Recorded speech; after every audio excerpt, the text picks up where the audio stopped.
Placebo, The Bitter End. That's the first single to be lifted from their forthcoming album, Sleeping with Ghosts, which you can hear in full on the XFM Online listening posts. I'm Ricky, you cheeky little devil, Gervais. With me, Steve. All right, ladies, what can I get you to drink? What, you think I'm made of money? I meant half a mile or something, merchant. And Karl, I'm stressed. If it's too hard, I don't want to do it. Pilkington. Indeed. Oh, well, it's nice to be back, Rick. Rick, I heard a rumour that you weren't going to be playing great music today. I'm assuming that's wrong. It is wrong. This is what I mean about the grapevine and just Chinese whispers. I'm not having it. There's some great music coming up. Right. I heard that there was going to be some boring chat. Sorry, it's that. Well, I want names. I mean, I don't want to name names, Rick, but that's the gossip I heard. It's totally wrong. I heard it was going to be inane, ill thought out, often stupid. No, Carl's not going to talk so much this week. We're going to try and sort of bring it back to real radio. So that's an absolute lie. Yeah. Great. Good. All right, Carl, had a good week? Yeah, not bad. Have you? Going on holiday now, aren't you? Well, I will be doing later. Tell you about that later on. What, there's a hook. Can I just check, because there are rules in place, aren't there? Yeah. There was a big bust up in the week. I'm only allowed to wind him up. I'm not allowed to wind him up socially now. I'm not allowed to, what am I not allowed to do socially? I think squeezing the head. Okay. Socially, has been crossed off. Right, okay, and I agree to that, because it got to a head where, Carl was really upset and he was thinking of just giving it all in, weren't you? Yeah. Why was that? Because you were just winding me up too much. Yeah. I mean, do you want to bring it all up again? I don't mind. What was I doing? It was just. I mean, I should say now that there was a conversation where we were all sort of really walking on eggshells. It was frosty. It was a conference call, and Carl was on one end. And I'll tell you, I was very much a mediator. I was very much a UN mediator. What is it that? It was difficult to sort of keep it serious when I'm saying stuff like, "I'm sick of you putting a Burger King bag on my head." Do you know what I memean? Yeah. There's a part of me that's like, I can't believe we're doing this. What I like about it is that I'm laughing and going, well, I won't do that anymore. And he's going, you can still do it on air. And like today, I came in, I went to squeeze Eddie, went at 1 o'clock. I love those rules. Yeah. I love those rules. Well, between the hours of 1 and 3 on a Saturday, you can squeeze his head, you can put a Burger King back on his... I can't wait. It's terrible. Oh, dear. That all started last week as well, really, because I got in a bit earlier to do an edit for you on some track that had swearing in it, right? Yeah. So I get in early, he comes in, first thing he does is go to sort of squeeze me head. And my reaction was, not now, do it later. As if it's all right to do it later. Yeah. So that's kind of what made me think this isn't normal. We should just point out, when we say squeezing your head, what exactly does that mean? I put my hand on the front. I do 2 experiments, right? Yeah. One is the side, because you can crush an egg sideways, so I think that's more dangerous. Right. And I actually put my elbows out, and I pressed like a vice, and I really go for it until it really hurts. And the front one it shouldn't hurt so much, if my experiment's right. I don't know. Well, it was all this that sort of, built up. Sure. And the research that you're doing there, Rick, is that going to be available online at some point? Well, that was the problem. That's what I was saying to him, because it kind of started last week. Well, it's been going on since we've known you. Yeah, really? Yeah, but I just upped it last week. It got out of hand a bit. I upped it to when I think it got to ahead on Thursday when I filmed it. That was it, yeah. That's right, yeah. I brought in a cameraman to film me torturing him. And there was some people from the 6th floor being shown round. Yeah, some management and that, showing probably clients round. Sort of, they've probably been on all the different floors, same what all the different radio stations do. This is XFM, the sort of this sort of noise going on. Yeah. You see them all look down and saying, don't do that, right? Sure. They might want to spend a load of money. Yeah. Right? Yeah. And he's doing that, he's wrestling with me, he's filming it. So that's when I just thought, It's mad, isn't it? And then when we were having the argument on the phone, I was saying, has this been some sort of experiment? Yeah. He did. He said that, and of course I lost it. Yeah, but it's all good now. Do you want to squeeze his head before we play the next? I won't at the moment, because we've got to get on. It's not right, and that annoyed me as well. Because I was trying to find out where he was going. I was filming him. I was going. I'm waiting for Karl. Told Johnny he's meeting a mate at 6, which annoys me on 2 counts. And I'm just doing it to the camera. So I'm gonna follow him and just turn up and go. All right, where you been? But then when I came in, he went, I'm meeting a mate, and he told me where it was. So I told him that spoils my fun. Of course. Because you'd want to just track him down. I don't want him to like it. Yeah. Which is pulled the rug under my carpet now that he's going to let me do you know what I mean? It's just, it's a little bit annoying. It's that thing though, you see. This happened years ago to me, right? When, you know, you get pally with someone and then you wind each other up and then there comes a time when you just go over the line. Yeah. Right? What happened? Well, it was this lad called Anthony, right? He was my mate. Yeah. And we used to sort of always have a little fight in the toilet and that. Sure. Right? Punch each other. No, I want to wipe it. And the punches, you know, used to get harder and stuff. And then, you know, so he hit me harder. Turned out into a proper fight. Yeah. I chipped his tooth on the sink. Right. This happened at school, and it was time for assembly. And I thought, and he's in the toilet crying. I thought, go to assembly. There's police in there in the assembly that day telling people about unnecessary violence. And you thought they were there for you? So I'm like, oh no, Anthony's going to come in a minute, like crying with all blood coming from his mouth. So I'm going to get arrested. Yeah.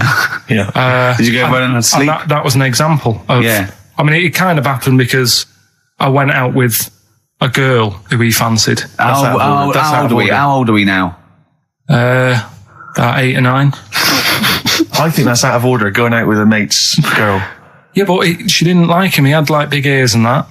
He had no chance. So why should I? No, but do you know what I mean? All right, I haven't got the looks like I used to. Sure, when you were 8. But that's before the stress of, you know, having head squoze and that sort of thing. I have aged a lot. Having your head squoze. I love your own grammar. That's the past tense, is it? Squeeze or to have squozed. Oh, he did squoze his head. Yeah. Oh, brilliant. So, you know. What about a bit of Bowie?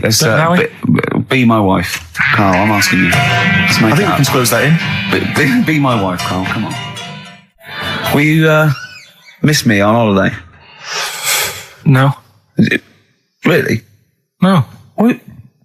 He's joking, I assume, Steve. Well, I don't know. Can you tell? I can't tell whether he's serious or not. What do you mean, no? No, definitely not.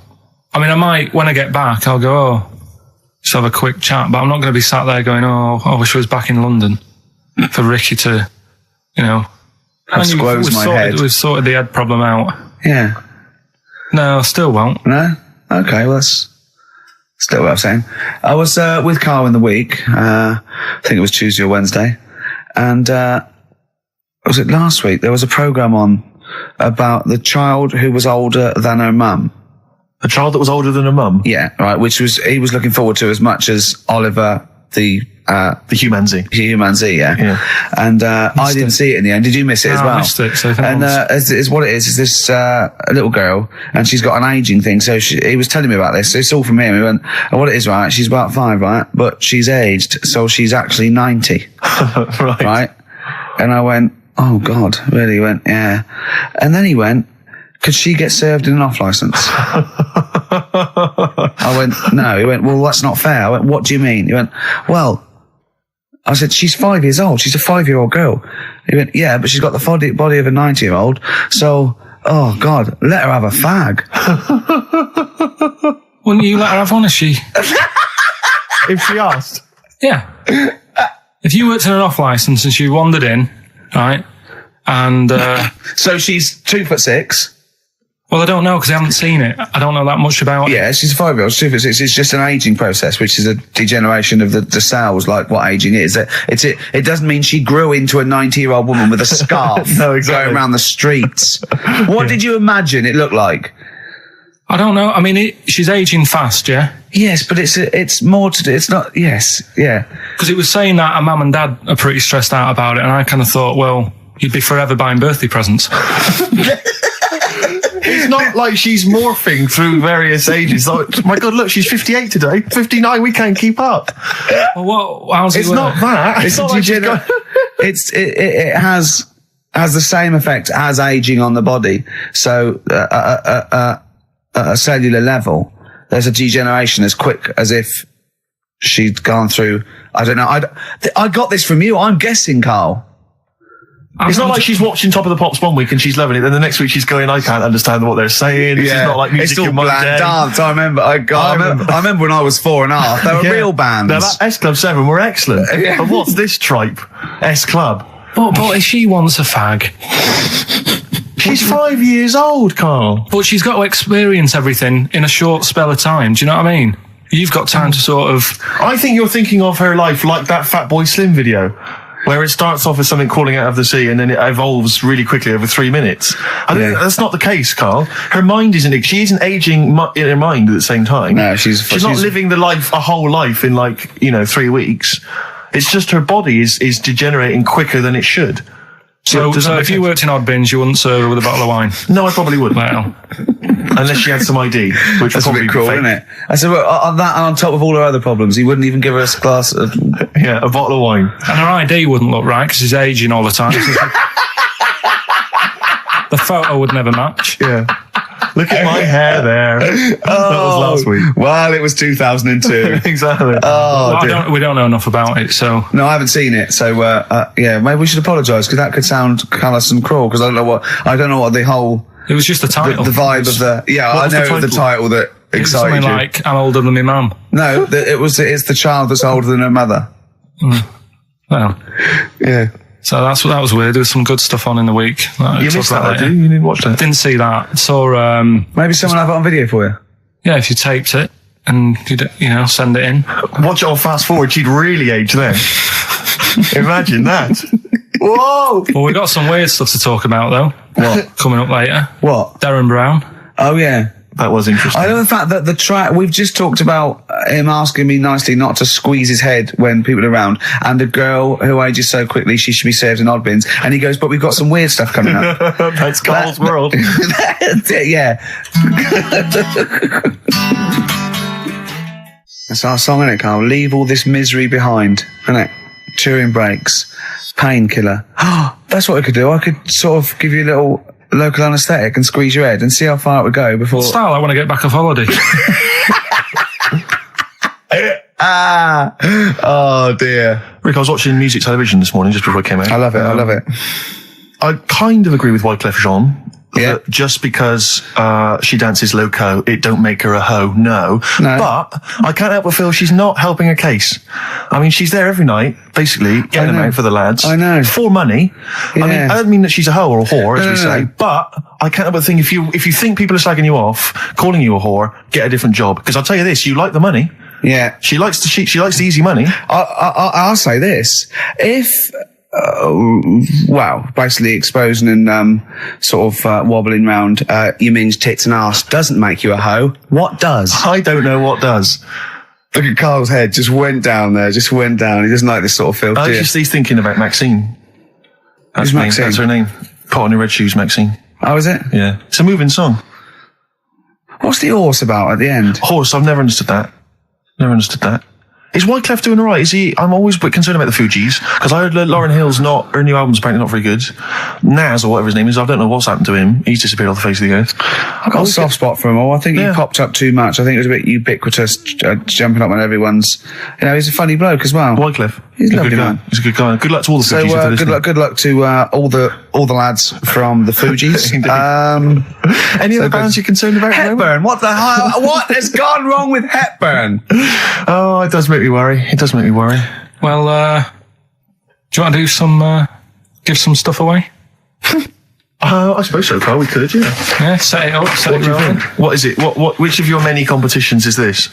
Songs of phrase. Talking of competitions, I remember last week there was a big argument that Carl kicked Steve off the team because he was getting a little bit uppity and trying to take it over. Pub quiz, isn't it? Pub quiz, yeah. But then you let him back in, didn't you? Well, he was all right. He came to me afterwards and said, you're not going to kick me off, are you? And I said, well, yeah. He came back sort of, I suppose, begging. Was it embarrassing or...?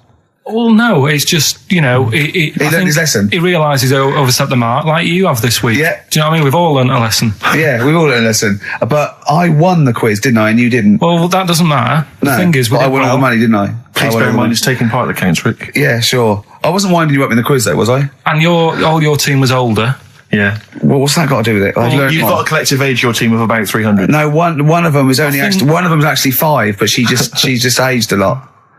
I think when I took the 11 plus, we were all around the same age. That's what I mean, right? Yeah. Your team was a lot older. What was our average age, would you say? Average age probably 30. Right. Yours at least 41.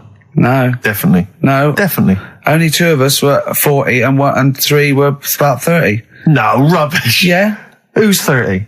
Martin, Glenn's about 36, yeah. About 30, But it all helps, doesn't it? And Alps. And you've all got. And I was under 30. And you've got a better general knowledge. yeah. We were cheating. We knew more. You just knew more stuff. Yeah, that's not allowed, is it? Proper quiz time. I wasn't winding you up though when I won. I wasn't gloating or anything, was I? No, I saw when you kept sort of counting it in front of me and Like he hasn't got enough cash already, Carl. How much was it? How much was the prize? I can't say. It'd be gauche. Right. Is that tax-free, that money? Yeah, it's a prize, isn't it? Is that true, though? Is that how it works? I think so. Prize money, isn't it? I don't know. Well, otherwise, I assume you'll be declaring that. Yeah, will we? Yeah, you'll be paying tax on that. Yeah. Because you know where people, the taxman could contact you via XFM at any time just to check that if you wanted to. Sure. Okay, prizes to give away this week. You've excelled yourself again. We've got, once again, Scotland Rocks, the very best of Scottish music, Texas Deacon Blue, brilliant. and Jerry Rafferty. Proclaim's on there or not? Proclaim's there, don't worry. Delamitry's on there as well, don't worry. Yeah. Don't worry. It's Biss on there. I'm just checking to see if Midge and Hugh and Gry feature, but they do, thankfully. I don't know. The Rosillos as well. Oh, brilliant. That's great. So I look forward to that. Is Lulu on there or not? Is she not on there? I can't see her, actually. She's not on there. But the Wets, are the Wets on there? All the Wets or not? Fairground attraction. Brilliant. That's on there. So is Wee Hootie McTooth on there? And is Jamboree? What's this? This is another arbitrary compilation called Strange and Beautiful. The X-List album, which is quite good. Yeah. The new album by the White Stripes. The DVD Walking with Cavemen, that TV show that's on VHS. It's still got the price on there on VHS in case you haven't seen it. Fight Club and the best-selling book from Michael Moore's Stupid White Men. So actually some quite good prizes there, Carl. Not bad. All right, Carl. What's this competition? Right, Song's a Phrase. It's where I get a line that sort of is said a lot on the show or has been said quite a lot on the show. Yeah. Is this one Stop Squeezing Me Head? No. Oh, I could have done that. Yeah. But what we're doing is my favourite. The Elephant Man's my favourite film. Is that the phrase? Yeah, that's the phrase that we're looking at today. The Elephant Man's my favourite film. It is as well. It's his favourite film. I know. What is that again? Because it's funny and sad, and it's you know exactly what you're going to get. Yeah, they promise you an Elephant Man. That's exactly what you get. Yeah, it's good. Have you seen it, Steve? I have seen it. It is good, isn't it? Yeah. Do you remember at the beginning of the Elephant Man? Think of that. Having that as your favourite film of all the hundreds of amazing films. I mean, it's a good film and it's a moving film. Yeah, but I can't imagine it's a film I would watch endlessly again and again. I don't care about a bloke with an elephant's head. I watched a little bit of it again the other night. It's one of them that just sort of reminds you. You know what annoys me when he goes, "I am not an animal." He is. Well, I mean, he speaks like one. And what doesn't help? He's got and he looks like one. Yeah.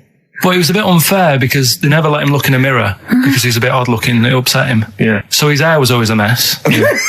And that made him look worse than he actually was. Yeah. But good film. Get it out if you haven't seen it. That's the phrase today. Do you know, I remember my friend introduced me to that film, and if you remember at the beginning, there's a big montage because he is working in a zoo, isn't he? Or he's been kept in a zoo, and there's a sequence of various elephants, I think, actual elephants, kind of rampaging, and it's just quite a sort of moody, atmospheric montage. Is he king of the elephants? My friend said to me when we watched this, he said, what happens is he gets trampled on by some elephants, and that's what makes him look like an elephant. And I went, right. And I watched it and I thought, that's not the case. And I tried to explain it to him, and he's, to this day, still convinced that the Elephant Man, it's like when Spider-Man was bitten by a radioactive spider. Yeah. It was his mum, wasn't it? The Elephant Man. The power of an elephant. Was it his mum who got... He never forgets. Anyway. Be careful. Is it his mum what? Wasn't it his mum who was pregnant and then they ran over her? And No, I don't think so. That's the impression I got from it. No. You are joking, aren't you? No. I thought, I honestly... Anyway, right, so the phrase is, my favourite film's The Elephant Man. Oh, wow. There's 5 songs make up that sentence. Yeah. Right, this week. Have a listen, see if you can work out the songs. Email in, ricky.gervais@xfm.co.uk, right? And you win all that stuff Steve just said. So, right, here we go then. The Elephant Man, he's my favorite. That was nicely done. Genius. Right. Let's hear it again. Here we go. The Elephant Man, he's my favorite. 5 songs there. The Elephant Man not is so hard, this my movie, favourite it's film. Well, I thought we'd make it a bit easier. Make it a bit easier, yeah. Just one more. The Elephant Man. He's my favourite. Email only ricky.gervais@xfm.co.uk. Brilliant. A bit of hip hop hooray, a bit of a rap classic. Although you may not have heard it before. Basically, they then go on to give shout-outs to lots of Players Club. Sweet. So we'll end it there. That was Rappin' Fate and the song Players Club from 1994. Still sounds brilliant. It's still hip-hoppity though, isn't it? It is indeed, Rick. Let's have some adverts. It was the Mock Turtles. XFM 104.9. I'm Ricky Gervais, with me Steve Merchant and Karl Pilkington. Karl the K-Man Pilkers. Little Pilkers, little baldy, roundy, heady Pilkers. Oh yeah, there's Go on. There's a what's the name? If people go to the You're website. joking. There's not a what's the name. An actual what's the name? You are joking, Karl. No, it's just you reminded me. Oh, of did the I? little round bald head. Yeah. If they go to xfm.co.uk, right, /Ricky, there's a picture on there. You know that picture you did? Oh, that I drew. The one you drew of me. Who put it on? Did what XFM put it on? Yeah. Did it look good? Can you get into it? I'll have a look. Yeah, I'll have a look during the What next is it? xfm.co.uk /Ricky. Right. And there's that little picture and people can sort of put bids in and the money goes to, Me, I charity. assume, as I drew it. No, it's for some charity thing, so. Because I read something. I think there's been a bid of at least £50, which is pretty. No, impressive. there I swear hasn't. to God, I just saw it earlier. I deleted it because I thought someone was winding us up. You deleted it? Well, I didn't know, did I? I didn't realize you didn't keep me informed. Well, it just. Oh. He's a buffoon, Karl, isn't he? I think you're an idiot, but sometimes. Oh. Yeah. Yeah. Well, I'm just going to check. cruel. Just going to check the power list. Top 100 most important people in radio. What's this list? Oh, it's just the most important people in radio. Oh, 56, Ricky Gervais. That's annoying. 56. Let me see. So there's 55 more important people than me. I love the fact there that I've beaten David Mansfield, who's the controller of Capital. Yeah. Arbitrary. The Radio Academy Power List Top 100. And you're what, number 56? Yeah. Ricky Gervais, XFM. Yeah. I noticed we're not mentioned, Karl. What's your thoughts on that? You know. A little stinging that. I'd have thought, considering the amount of work you put into this show. Don't get me started. Are you on here elsewhere, Karl? No. Too busy. Chris Moyles is number 96. Oh, that's good. That's good news, isn't it? He'll be off the list by next year, I hope. so What is funny, with aren't it, they? Steve? Go on. Right. Who's number one? Number 1 is Phil Roberts. I don't know who that is. Right. Wouldn't you think that Marconi would have got a mention? Marconi. Now, what station's he on? Weird. That's the point, because I got one in television and you thought John Logie Baird would have got mentioned. Yeah, exactly. That's great, although it's not ever, is it? Again, I'll slip out of that by next year, I'd have thought. Yeah. Oh, dear. Just checking to see. Dr. Fox, good. He's on there at number 39. I'm assuming his medical qualifications have also put that sneaks you up the list, yeah. Typical. Pete Waterman, at number 35. That makes sense. Important guy. Can we just give them the website so they can read this at their leisure? Because this really isn't radio, is it? Right, well, xfm.co.uk. No, that website, if they want to see the most... I don't know where it is. I'm just saying xfm.co.uk /Ricky if you want to see that picture. And whoever bidded 50 quid, if you can send the email again. Whoever bid. Whoever bidded. Yeah. We should start picking you up on your grammar. I mean, we're hardly ones to speak, but, you know... I squoosed. I tell you what, I listened back to Karl was worried about last week's show because he said there was too much screaming and shouting and just nonsense and eating burgers. It was a bit like It's a Knockout last week, wasn't it? No, yeah. And I listened back to it and it was without doubt the most appalling piece of radio I have ever heard in my life. Really? I didn't know what I was saying. I was not finishing set. Eat it! And he's going, oh, and you're going, Karl, they're eating a hamburger. It was bizarre. Just half an hour. If anyone didn't know us, or I'd never heard of us, I was just like going, Heart 104, XFM 104, listen to this. Eat the burger, eat the beef, coming out as many. No! It was honestly, it was like a mental ward. To be fair, though, at the best of times, you sound like you're selling the Evening Standard.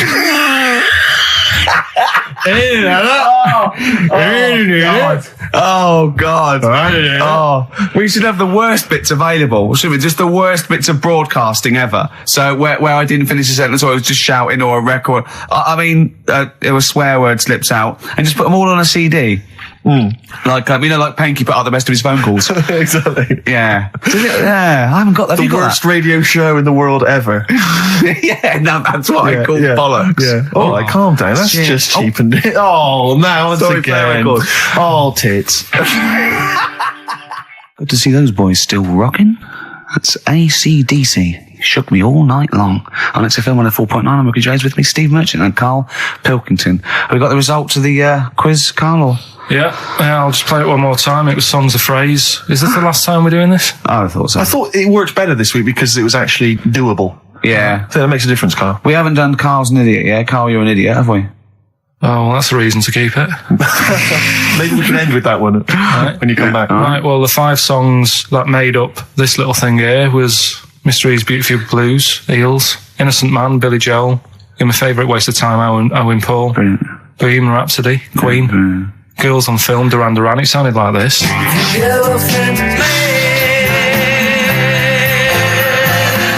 my favorite. There you go. The Elephant Man is my favourite film. Hang on, was Bohemian Rhapsody in there? Yeah, it Is is. this the Oh, right, yeah. Right. Well, we're going to give that to Piley. He just calls himself Piley. Ian Pyle. Good work, Piley. What's happened to Anders? Well, I was just going to say, actually, we've not had correspondence from Richard Dickie Anders for some time. The Dickmeister Yeah, General I with know. his naughty, insulting ways. Yeah, Anderson used to email regularly. if you want to Anders, listen. get on your computer. Get in touch, mate. What Just do tell us you think of it? what you think of the show. Hold on, though. To be fair, he was listening when we were pretty shoddy. Isn't that If true? he's listened to the last 3 weeks, I think we're owed a little apology from you, Dickster. Exactly. Absolutely.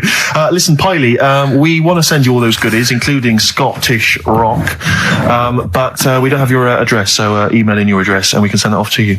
All right? Yeah. More adverts? Yeah. Bit of Snoop. Beautiful XFM 104.9. Gervais, Merchant, Pilkington. Karl had a treat in the week, didn't he? He couldn't believe his luck. We know Darren Brown. You know Darren Brown, the sort of magician, mind reader fella. It's more special than that. Well, called me up in town, said, do you mind if we bring along Karl? He went, pleasure.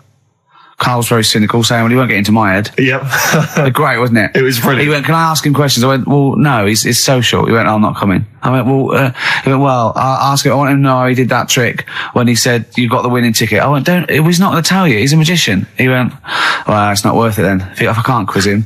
But he came I along. still did, though, didn't I? Got in there with the questions that the people wanted to know about. Yeah. Yeah, go on. What did you ask him and what did you find out? I said, how do you do that? I love the fact that the first half hour, me, Steve and Darren Brown were convincing Karl that he didn't see a ghost when he was 5. Yeah. And then we got onto the tricks. Yeah. Well, it will live in my mind. He won't get inside my head. Yeah. And he got inside your head magnificently, Karl, didn't he? I mean, were you not amazed? I mean, Darren promised actually that he would come on the show in the future, and then you, the listeners, can see how he can baffle, amaze, and generally freak out. I think we should film everything that happens, right? Because it's just a waste, because you're only getting half of it when you hear what Karl has to say. Because his face... Yeah. Honestly, it says 1,000 words. Yeah. Do you know what I mean? It's just, I think we should film it and just put it on a DVD of Karl's facial expressions. This is Karl thinking he saw a ghost. Yeah. This is Karl thinking they were going to clone a man moth.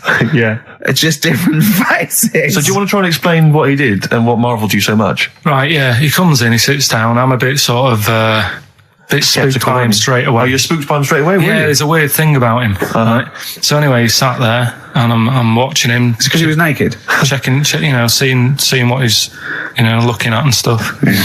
So anyway, he gets his paper out, and I think, right, he's going to do a bit of trickery and that. And he says to me, right, write down a number and a name, right? It was between a two-digit number, and a name of anyone you know. Yeah, right.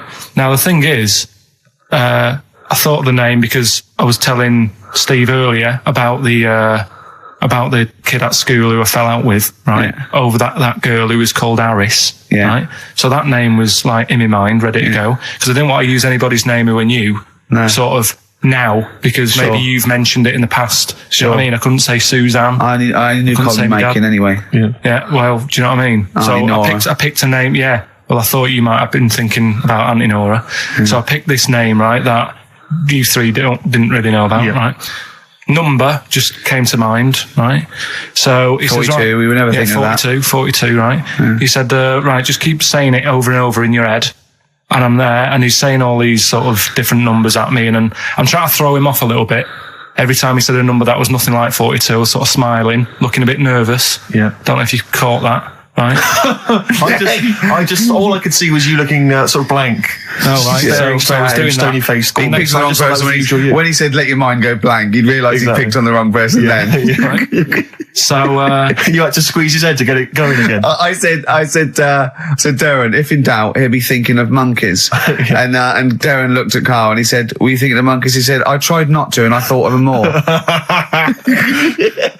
Right. That's true as well. Yeah. Right. So I'm there thinking of these numbers and that, and then he said, right, let's just talk about other stuff for a bit, right? So I was like, well, I'm not going to say anything, right? Because I don't want you to catch me out. But then when we were talking, I was trying to like knock him off track. Do you know what I mean? I wasn't. Do you know what I mean? I played a bit of hardball with him. Yeah. I was like saying, because we were talking about aliens and that as well, weren't we? And I was saying, well, you know, they might come and land again in 2060. Oh, clever. You know what I mean? Dropping in different numbers and that. And so doing all that, playing him at his own game. And I think I had him for a bit. On the roads, right? So anyway, comes down to the time when he's telling me the name and the number. Yeah. And well, he explained what he actually did. I mean, that was... He said, just think of a number at the end of it. And he said, oh, is it an I? And you went, it wasn't an I, but there is no, okay. And anyway, he got the name. Harris. Then he went and said, "Do you an extrovert?" And he wrote down these numbers. Well, he wrote down some numbers and he said that if you're an extrovert, these are the numbers you tend to choose. If you're an introvert, these are the numbers you tend to choose. And he wrote them down.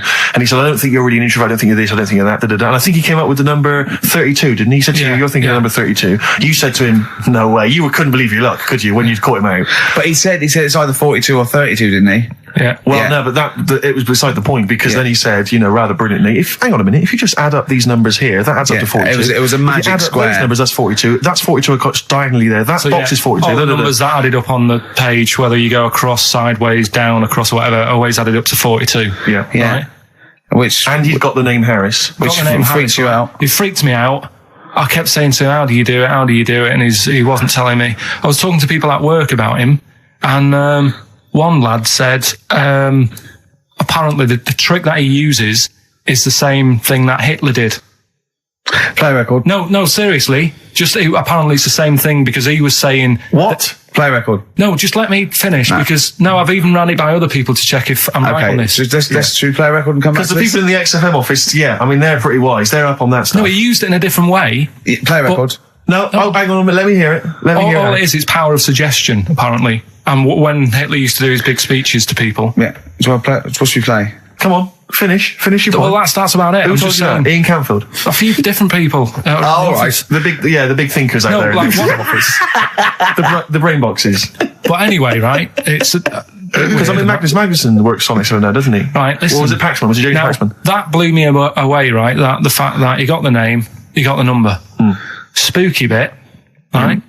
I'm walking home. I called you up a couple of times and I left a message on your phone, because it was just amazing. Not only was he good at magic, but his maths was brilliant.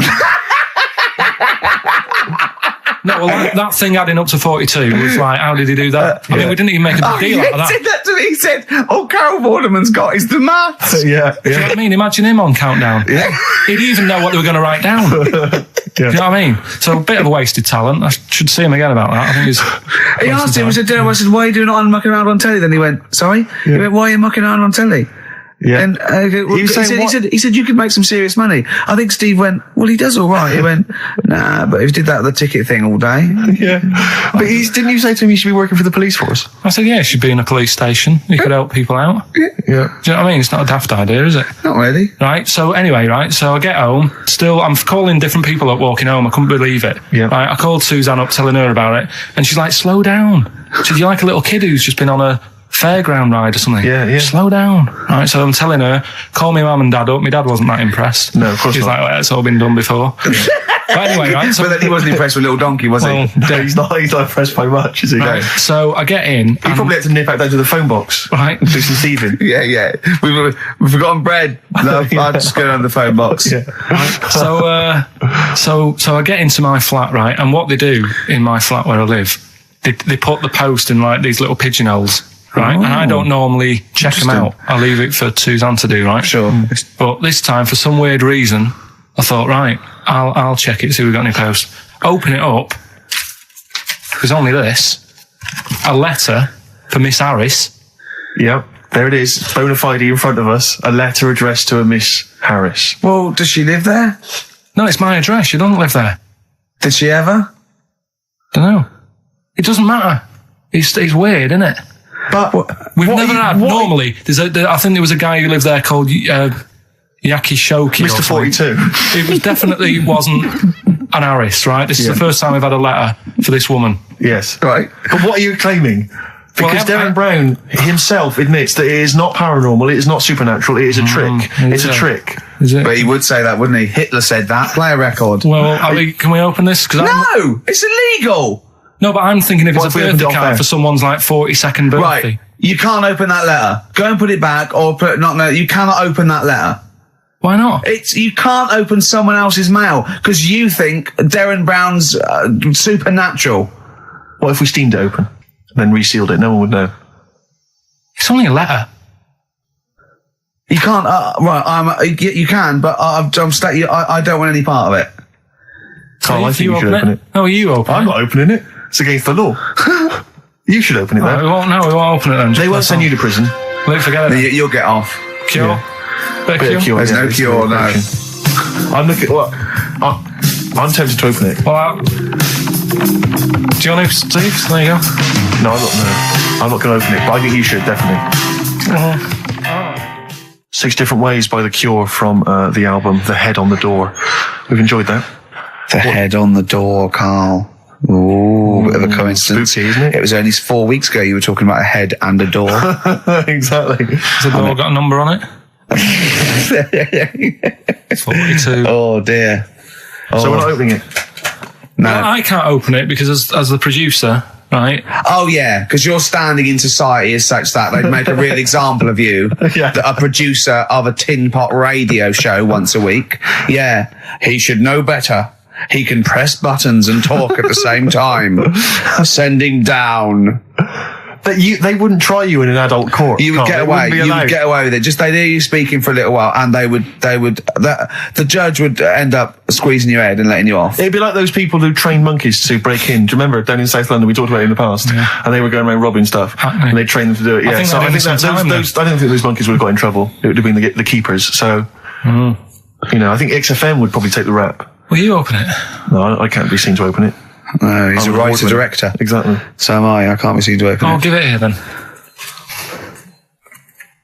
Right, I'm having no part of this. That's against the law. But Right, I'm having no part of it. open it. Come on, you've started now. Right. The thing is, right, if it's important, we can say maybe she's listening. But do you need to stress? What it could be anything. What are you going to say? We're going to say, oh, and if you are listening, Mrs. Harris, you have got gonorrhea. Call the clinic. Do you know what I mean? It could be anything. Oh dear. Oh well, I think my talk did well. Well, what is it? Is the number 42 on there? What is it? Can you say? Be careful. What? Let me see what it is. What is it? Dear Sir, Madam, your periodical dental inspection is now due. Would you kindly contact the surgery to make an appointment? Harris, Mrs. Harris, if you're listening, your periodical dental inspection is now due. You might want to contact the Yeah, but dental surgeon that you normally go to. she could have a faulty tooth. 42. 42. 42. I don't believe it. 42. 42. Oh my God. God, that Darren's good. isn't he? Darren Brown's good, isn't it? Oh dear. That's some blur then. Carl, is that really 7.5 years old? Blur. The Universal. All right? On Wise XFM. words there. Yeah. Just made me think. Sure. Carl, I asked you in the week, didn't I? How old was that kid when that was out? She wasn't born. So she was about 30.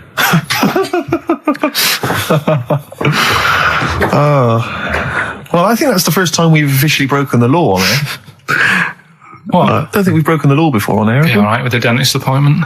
Well, we haven't broken the law, Steve. He has. You're right. Yeah, we're fine. And he should know better. He's the top producer of a tin pot radio station. Carl, Ricky and I were doing some writing in the week and we needed get a little book of zodiac types. What's your thought on... Just to make sure it was good luck, to be writing. Yeah. Yeah. What do you make of all that stuff? Horoscopes? Do you have any thoughts on that? Now and again I'll read it, but Sure. I'll believe it if it's good. Yeah. If it's not, just go on. What star sign are you? That's perfect, though. That's that raison d'etre. That is those people who do zodiacs exist on that piece of philosophy. Yeah. I'll believe it if it's good. Exactly. And that's why when you have breakdowns, people don't go, "You're a nasty little piece of work. You're a pug ugly little twat, and you'll never amount to anything." It's things like, "You're probably too generous for your own good. Yeah. You like to keep people at a distance, but you like to love. You're a warm person." It's always stuff like that, isn't it? People go, "I suppose I am too good." Yeah. That is me all over. Yeah. Do you know what I mean? You're a creative person. Yeah. Who thinks they're not a creative person? Exactly. You've got a wonderful sense of humour. Exactly. Yeah. What star sign are you? Mine changes. I'm on the edge. Oh, Right. God. Okay. He even makes that complicated. Of course. He I even am. makes twaddle complicated. No, I'm just. It changes depending what paper you read. Yeah. All right. In theory, what would 23rd you... of September. So I think Yeah. most of the time I'm a Virgo. I think. Well, I'll tell you. Write that down, listeners. 23rd of September, and come round and give him the bumps. What I mean. Well, according to this, I mean, you've been criticising this, Rick. Sure. You've been saying that there's maybe not anything in the zodiac thing. go Well, on. hang on, let me just read Go some on, of the elements of is this going to change my mind? Well, Am I going to eat my words? the typical Virgoan. Words. Okay. The physical appearance of the typical Virgoan. Yeah. High forehead. That's not true. Cranium may seem too big in comparison with the face. Look at Carl. But how specific is Has an that? extremely large forehead. Has a high hairline. That's not true, though, is it? May be quite tall. What are the blokes like? Often has one foot turned in more than the other. They've just described Rain Man. What is that? How can I be specific? Well, that's why it sounds like Carl. One foot turned in. Yeah. Oh. Well, have they even bothered doing one for you? Because there isn't many people. Hang on a minute. Let him finish, Steve. No, I'm just saying. Go on. What are you saying? I sort of think I'm fairly average looking, but I'm saying, have they wasted a page in that book for whatever you are? It started off me being dissing him and stuff, and you've been nice. Hang on a minute. I don't think you can be a Virgoan because it says that they are normally quick, alert, and intelligent. But no, actually, I have to say, it says here, behaviour and personality traits of the Virgoan as a child, is an excellent mimic. Can learn many things in a short time. Not really true of you, is it? Rarely Like questions authority, but frequently questions facts. You never question facts. Yeah, you never question authority. He's scared of authority. Yeah. You're usually very upset if teased. That's true. Yeah. Isn't it? Oh, yeah. Hang on a minute, though. Yeah. Can't take a bit of stick. Too much depends, pressure. If you yeah. can't stand the heat, get out of the kitchen. Yeah. What to teach a young Virgoan? Myths, fairy stories, make-believe, daydreams, and how to use imagination should all be taught to young Virgoans, so they have plenty of magical moments to remember in their adult years when they are often alone. I'm changing my mind. I know. This is good stuff. This is really good stuff. All right, well, let's see. What are you? I don't think we should talk about that. Yeah, let's have a look. It says the Virgoan is, I love some of the specifics of this. Virgoan as an employer is excellent as the boss of a small company. yeah. Don't get him on a Tuesday. He's probably stamp collecting then. Yeah. He loves a bit of haddock. Okay, let me look at mine. Oh, that is good though, Carl, isn't it? That is you all over. I've changed my mind. It's brilliant. It's a real science. They've really put their work in with this one.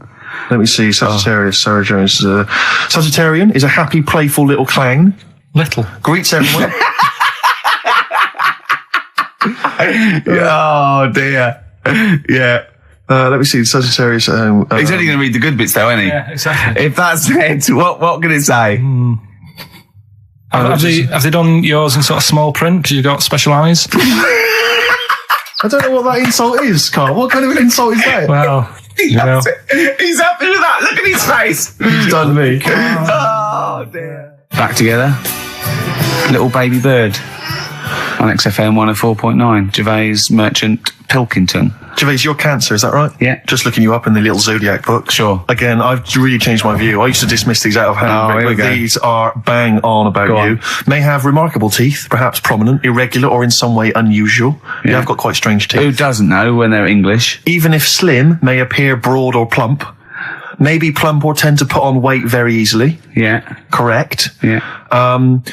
Behavior and personality traits. Loves delicious food and drinks, but almost always dribbles even when past babyhood. How specific is that? It's true of you, though. You know what that is, You though, can don't barely keep you know it what that in is, your mouth. don't You can barely you? keep Because it I in was your born at a certain time of year. Exactly. And that's what happens. They They tend to dribble. Yeah, well, no, that is fair enough. I think it starts to fall apart, though. Why? When it says, Intelligent, handsome. no, it just says, takes work seriously and does not like frivolity. I mean, a man who spends most of his time squeezing people's heads and struggling them to the floor. Yeah, maybe it's Oh not, dear. I did squoze his head. I squoze his You head did squeeze his head. many times. Although it does say that it says about your loves and hates, your likes and dislikes. You apparently like anyone who loves his or her mother. It's so specific. Oh dear. What Well, there you go. arse? Let's have some adverts. Please. Boo-hoo-hoo, it won't do. Listen to the Gallagher Boys and stop crying your heart out on XFM 104.9. No need to. It's monkey news. So there's the time. Time for monkey news. Can we have the jingle? Oh, chimpanzee, that monkey news. I love the jingle. Right, well, Can we play that jingle once more? Yeah. let me cue it up. So, chimpanzee, that monkey news. Oh, it's brilliant. Got a lot to live up to now. I'll be honest with you, often that jingle is more fun than the monkey news. Wow. Yeah. So you got to excel yourself this week. Well, it's there's been a lot going on. In the monkey world. Yeah, I was looking at the Guinness Book of Records that we bought last week. What you bought? What that I bought. Yeah. Is it still wet? I was cleaning the tea off it. I was having a little read through, and there was some monkey stuff in there. There was this isn't the actual story. I'm just telling you what it's like looking up monkey news all week. It's like behind the scenes. It's like the making of Monkey News, which is actually available on DVD. Exactly. It's 12 minutes unseen footage, just the making of Monkey News, which is my favourite bit in a way. If you enjoy Monkey News, see how it happens. See, from conception to It's all put together. yeah. Go on. Yeah. What's a typical Monkey News day?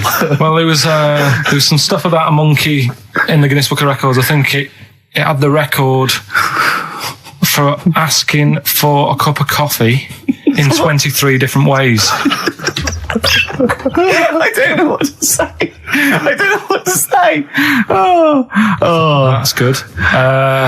Just to show the monkey news is getting bigger and people are covering it. Donald McIntyre, he was on BBC Yeah. on Monday. He That was on doing Channel 5, wasn't he? No, he hasn't moved over yet. This is something that he did for the BBC. Right.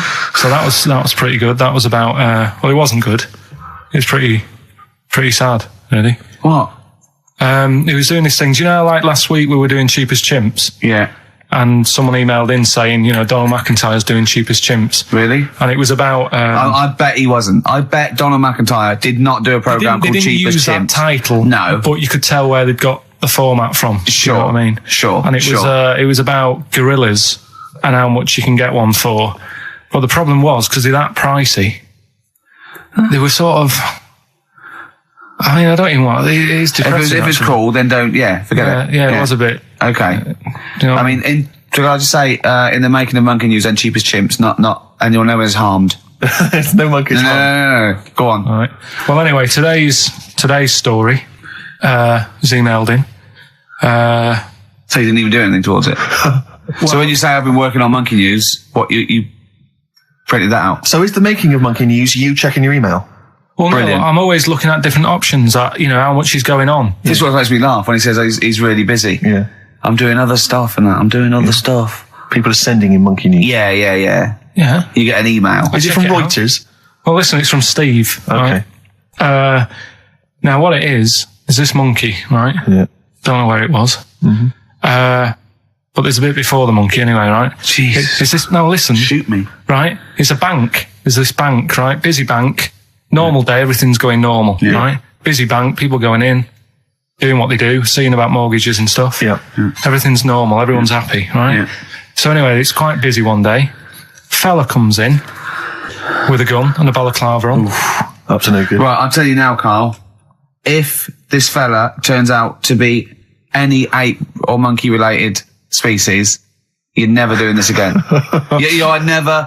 So just, if you want to finish it, it's at your own risk. But if this fella who robbed the bank turns out to be a chimpanzee, that's the end of monkey news. All right. Okay, let's hear the end. It's a lovely day in a lovely bank. Everyone's happy. Everything's normal. The man comes in the balaclava. Man comes in. Is it a man? Starts waving a gun around. Shut up, Rick. Let him finish the story.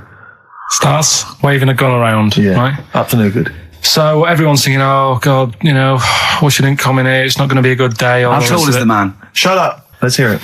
Everything, oh God. And he's telling everyone to get down on the floor. Yep. In Everyone's what? In thinking, English? In English? Yeah. In English. So. Yeah. So everyone's panicking. Everyone's getting on the floor thinking, this is it. This is, it's all over. Yeah. Just when you think, it's all bad news. Yeah. It's all bad news. Doors swing open. Little monkey wanders in. God, it's worse. Shut up, Rick. Little monkey wanders in, right? The robber's like, what's going on here? He's telling it to get down on the floor. I don't think he was taking any notice. No, right? it was just busy asking for coffee. It runs in. I don't know if it was going to withdraw or deposit or whatever. It wanders in, right? Goes up to the robber. Where did it come from? Shut up. Will you let him finish the story and then ask questions? That's only fair. Okay. Wanders in. Runs up to the fella with the gun, takes the gun and the bag of money off him.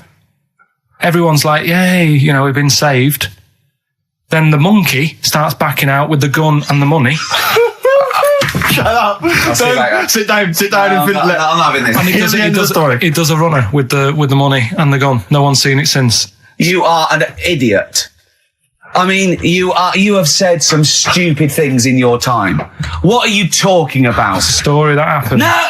What are you talking about? What do you mean it backed out? It came in, was it an accomplice? Was it an opportunist monkey robbery? What are you talking? Think, Carl. Think. I know it's mad. That's the idea of monkey news. We're telling people how monkeys are pretty, they're mental. They're up to no good. What do you think? They've never seen the monkey since. What, did he ever get a getaway car waiting? Did he swing his way to freedom? Where was this? There's no details. Don't talk rubbish.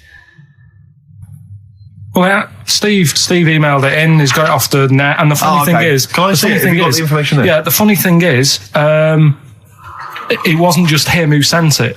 I had that a couple of times. So a few people obviously read the story and said, that'll be good for monkey news. It doesn't say anymore. It doesn't say if he went off to Spain. It doesn't say, if he's on Crime Watch. Yeah. It doesn't say any of that. It's just saying that's what he did. That's the story. And that's what monkey news is about. I've heard that they're making a movie version with Phil Collins. So I look forward to that and Julie Waters. So that's this week's monkey news. If you've got any, if anything's don't bother. in your That's town. the end. No, that is the end. That's the end of monkey news. No more monkey news. This is bit of Queen. It says it here in this email, Rick. It's got to be true. Right. 7 seasons well. That's for you, Carl, because you're going on holiday. Do like to be beside 7 Seas a Ride by Queen. Rick, we've had an email from number one fan, Richard Anderson. Oh, I'm excellent. opening it. I haven't He's read it. loving it, isn't he? What does he say? Well. Well. He likes it. He's... From Richard Anderson. It pains me to admit it, but your show is no longer appalling.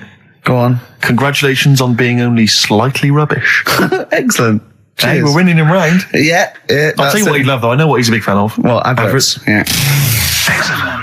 Nice to do that one again. Always. Metal Mickey, Suede on XFM 104.9. Wow. Nearly over with Ricky, Steve and Carl. I've done another little sketch for you, Carl, because I was excited by the fact that we raised that money. So I've done a little... Well, it's not over yet. It's like people go to the website And if they think it's worth more than 50, they can say, I'll give you 55 or something. XFM put that little one on. It's all three of us, isn't it? Well, they haven't done that yet. No, but they can put that on next week, and they can frame it for them, can't they? Well, if they have a look, xfm.co.uk/Ricky, and have a look at it if you want it. Just pay some money and... Now, it'd be worth a bit of money, won't it, in a few years, when we're all dead. Mm-hmm. Now, listen, Carl, you're going on holiday. You need a little rest, don't you? Yeah. What's the vibe? What's the vibe of the day? What's the crack on holiday? Come on. Where are you going? Madeira. Right. Good. It's for Suzanne's dad, right? My girlfriend's dad. He's 60, so... Yeah, that's the average age in Madeira. Checking... Is it? It's good. It's quite, yeah. Well, my mate Damo went to Madeira, and he was worried about sort of terrorism on the plane, and he looked around and he thought, well, if someone gets up, someone will wrestle him to the floor, and he looked around, and he was the only one he realised could have got out of his seat quickly enough. So you'll enjoy it. It's quite quiet. It's nice. It'll be all right. I mean, it's the first time a mum and dad have been away, so... Whatever. Abroad, yeah. So right. they're worrying about... They just don't understand the rules and stuff, so they're panicking a bit. And then in the week he called up... They're going to take livestock. Yeah. Well, it's getting like that. It was like... Are they filling loads of Derails with heroin as we speak? Exactly. No, but do they know about passports expiring, don't they? I mean, they're not completely stupid. They know about all that, right? Yeah. And he called up in the week, one of the questions said, what's the best thing when you're going abroad? What's the best thing to use to carry tea bags? So it was like, what are you worrying about that for? They'll sell tea bags out there. And he's like, well, we want to take our own. It's like they'll sell tea bags. Yeah. And he's worrying about that. He's saying, can I put it in a glass jar? So put it in a glass jar then. He's saying, oh, I'll bubble wrap it. So he's bubble wrapping a tea thing. It's just, I mean, it is annoying me a bit because it's meant to be a week off from you annoying me, and already he's niggling me. Yeah. But you are easily wound up. You are a very finicky little fussy person. You don't like the slightest bit of pressure. See, I thrive on pressure. I'm working here, working there. That's the way I work as well. That's always doing stuff. Monkey news. You know what I mean? Oh yeah, Monkey News. I got an email. I won't read it to on air. It's rubbish, but that's one feature. That's my bit done. That's all I have to do. Well, I'll tell you what. When I'm away next week, do Monkey News and see what you can find out. All right. Oh, there's a challenge. See what you can do. I've already told them about the Guinness Book of Records one, so you can't use that. Yeah. Right. We're going to find the best Monkey News ever, Carl. Wow. What was it you said to me about... Because, I mean, the thing is that you don't really like people, do you? That's the truth of it. People annoy you, don't they? They wind you up. Yeah. What was it you said to me about friends? You don't... He doesn't like friends. He doesn't want any more friends. He doesn't want any friends. Is it because one day they'll ask me to help him change a tyre? Yeah. What was it? It's always hassle. Well, the tyre he sits and swings on in his back garden, you mean? It's just... They call up, they ask for stuff, they want favours doing. Yeah, they want a pint, they want to chat to you because they like you. I know they're a pain in the arse. I tell you what, Carl, you're better off without them, mate. Yeah. Although, to be fair, Rick, friends like you... Yeah. You're not judging them on me, are you? You're not judging all not all friends on are me. like him. Just they do sort of, You know, some friends will never touch you around the head or I nether want to see you regions. for a week, am I? You should get a little squeezing. I am going to get a little squeezing. Can I come around there and squeeze you? Squeeze him in now. We should play the last Brilliant. tune. Hurry up while we go to ads, and that's it, really. Is that it? We've got no time for his records. That's a shame. We'll have a quick squeeze. A quick squeeze. Well, that's like a Benny Hill slap there on the Yeah, front. all right, that's enough of that. Right? Okay. I'm not squeeze it. Right, that's it. Excellent. Will that do you for a week? Yeah. All right. See you next week. See you later. See you, Rick. Have a good holiday. All right. Carl, can I have a Jaffa cake? Because I've just found a lump. I think. You don't mean me, do you? No. All right. Good. Thanks. Now we interviewed Carl there. I think we've learned a little bit more about Carl there. We did, yeah. And I'm going to interview Steve now, Carl, because I used to be. You concentrating? Don't put it all in at once. Carl, chew. Chew before you swallow. Careful. All right. I used to suffer with that a lot. What? Not chewing. The amount of times I nearly died as a kid. What? Forgetting to chew. Choking. Sure. Mint Imperials. My mum stopped. Drinking them with water. She didn't have to hide them. He's coming out of his shell, isn't he? He's happy Saturdays. He's miserable all week, and he's happy Saturdays, isn't he? Oh, look at him. It's like we get him weekends. Yeah. And he's just happy because we sort of spoil him, don't we? And he has Jaffa cakes and everything. We let him on the He has to go radio. and live with his stepmom again in the week. Oh, They're the no. ones who listen. Oh, really? Your girlfriend does, doesn't she? I imagine. She's been away for ages. I know. I imagine she just switches off after a while. But we love you, don't you? We're excited. We talk about you in the week, and we think you're great. So don't just think we're using you as cheap comedy material. I'd hate you to think that, Carl. Right. No, I'm going to interview Steve. Because I used to be a chat show host. Well, I am a chat show host. Well, did you see me at Ricky Gervais? No. I worked on it and I didn't watch it. No one watched it. That's terrible. No one watched it. What do you think, Carl? I loved it. See? Are you thinking of Parkinson? And I didn't know Ricky then, so I'm being fair. Yeah. Yeah. Well, I'm going to interview Steve Merchant now. Okay. Live on air, XFM 104.9. We should say that more often. Yes. Ricky Gervais. Because they might tune, I think they've got a hospital radio by mistake. Badly drawn boy, silent sigh. Cracking tune, that. XFM 104.9. Maybe there'll be a few silent sighs around London on the 4th of May when, that's it, we're off the air for 3 months. Yeah. Wow, you're really getting into the DJ patter today. Yeah. Brilliant. Yeah, it was good. Yeah. It's only taken, 5 years? Yeah. Now you're finally as good as Foxy. Coming up. Yes. That anecdote that Carl didn't get to last week about Neil Armstrong. Right. I can't wait. It's because he took 3 links telling us about the horse. Yes, of course. The horse. Think of that. Wow. I went out with Carl on Thursday night. Right. It was one of the most enjoyable nights. We just went out for about 5 or 6 pints, a little crawl, and adventures happened around Carl. Yeah. And just me sitting talking to him was just incredible. I'm thinking that a competition would be win a pint with Carl. Yes. They just have to go for a pint and they can ask him anything they want. Yeah. He's just great. We met my friend, didn't we? Tell him all about that. Yeah. Yeah? What? Did you enjoy it as much as Ricky, Carl? Yeah, there was things I learned as well, which was good. Okay. You know his mate Robin, don't you? Yeah, yeah. You'll discuss that later. I'll tell you later about. He's got all his near-death experiences to come.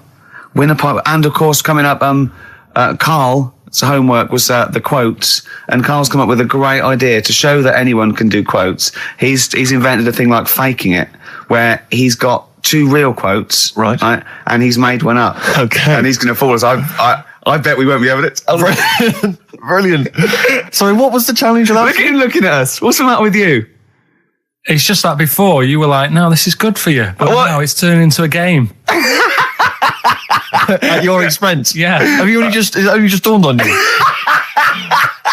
Carl, well, I'm joking. It's great, honestly. It's really good. What was the Carl challenge last week? You said it. I thought we did the quotes last week. No, but I gave him a book on happiness. It's all about happiness and what the pursuit of happiness, and it's in sort of like quote form and everything. But Carl's going to do a couple of ones and faking it just to show.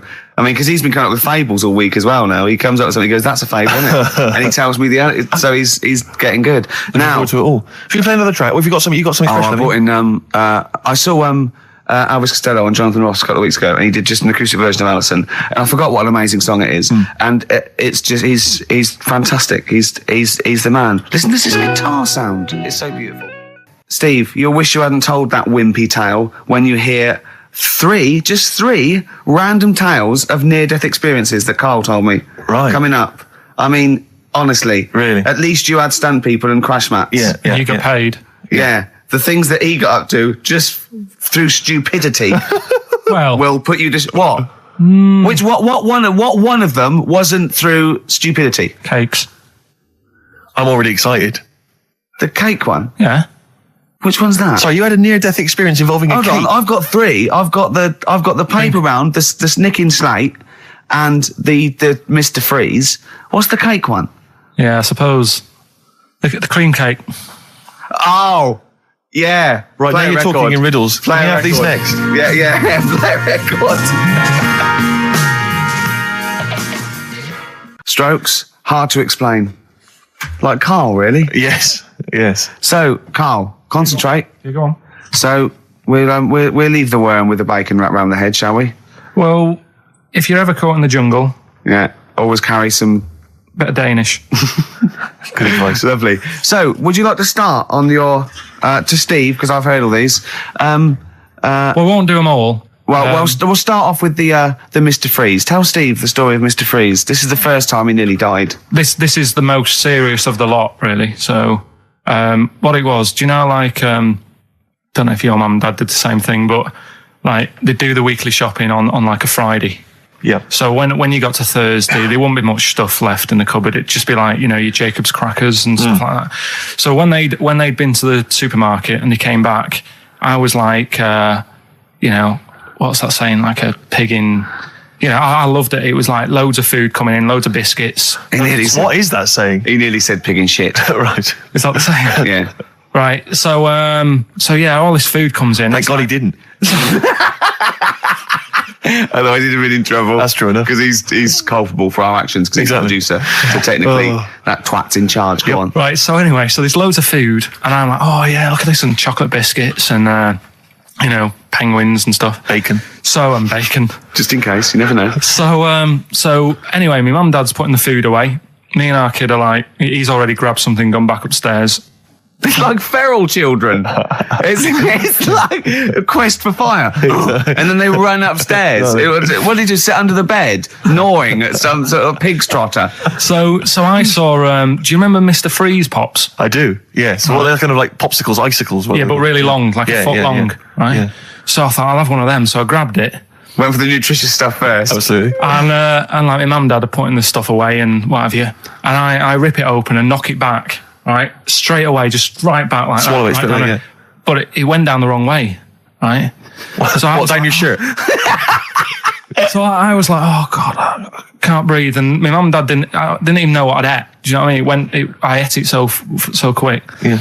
And I'm sort of tapping my mum on the back going, and she's going, oh God, you know, he's choking again, because I was always choking. If it was one thing, I don't know if I've got like a small throat, but I mean, even Ricky knows I can't drink that much, can I? Yeah. Do you know, or eat pebbles. I'm not a quick drinker. I'd always, I think I'm scared of like swallowing stuff. Yeah.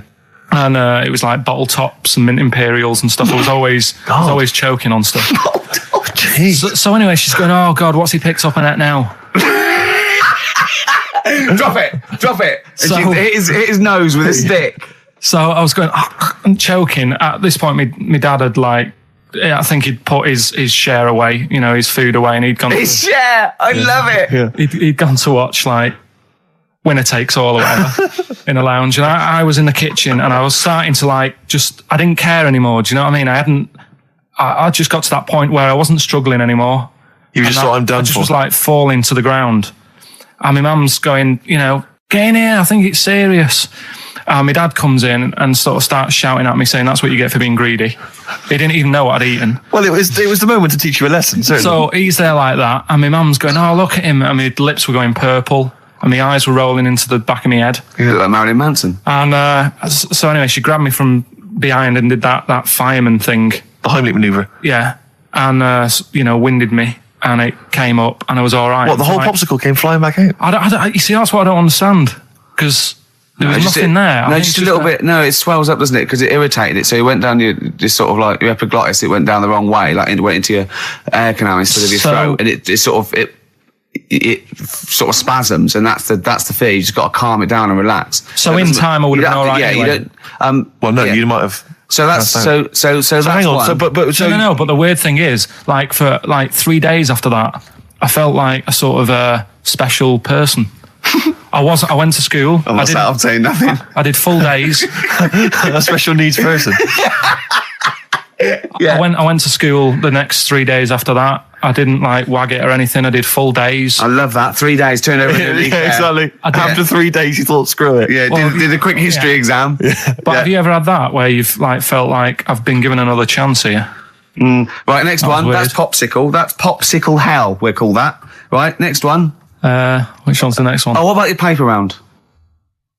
Right. Can I ask very quickly, did your life flash before your eyes like they say it did?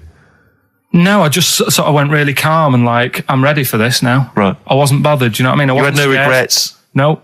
It was weird. It was really weird. Yeah. But anyway, the paper round one. Paper round, I'd still say it's the best job I've ever had. And he means it. No, I really enjoyed it. It's like, you know, you don't have to work with anyone else, right? So you make your own rules. Just think of that. You know, you're sort of You're around. spreading information Well, yeah, to people, yeah, vital information. giving a service, and no one else is around. You know, you can just do what you want and think about stuff whilst you're cycling around on your bike. It's really good. Yeah. So anyway, Imagine the stuff he's thinking about when he's riding around. I can't. Oh, so getting in the head of a salamander. So anyway, I loved it, and even though I only got like 50p a day, right? No matter what the weather was like and stuff, I used to get up at 4:30 and go and do the round. And Why'd you get up at 4:30? because I wanted to watch the Pink Panther at 5:30, so I wanted to get me paper round done. I said, why didn't you watch Pink Panther?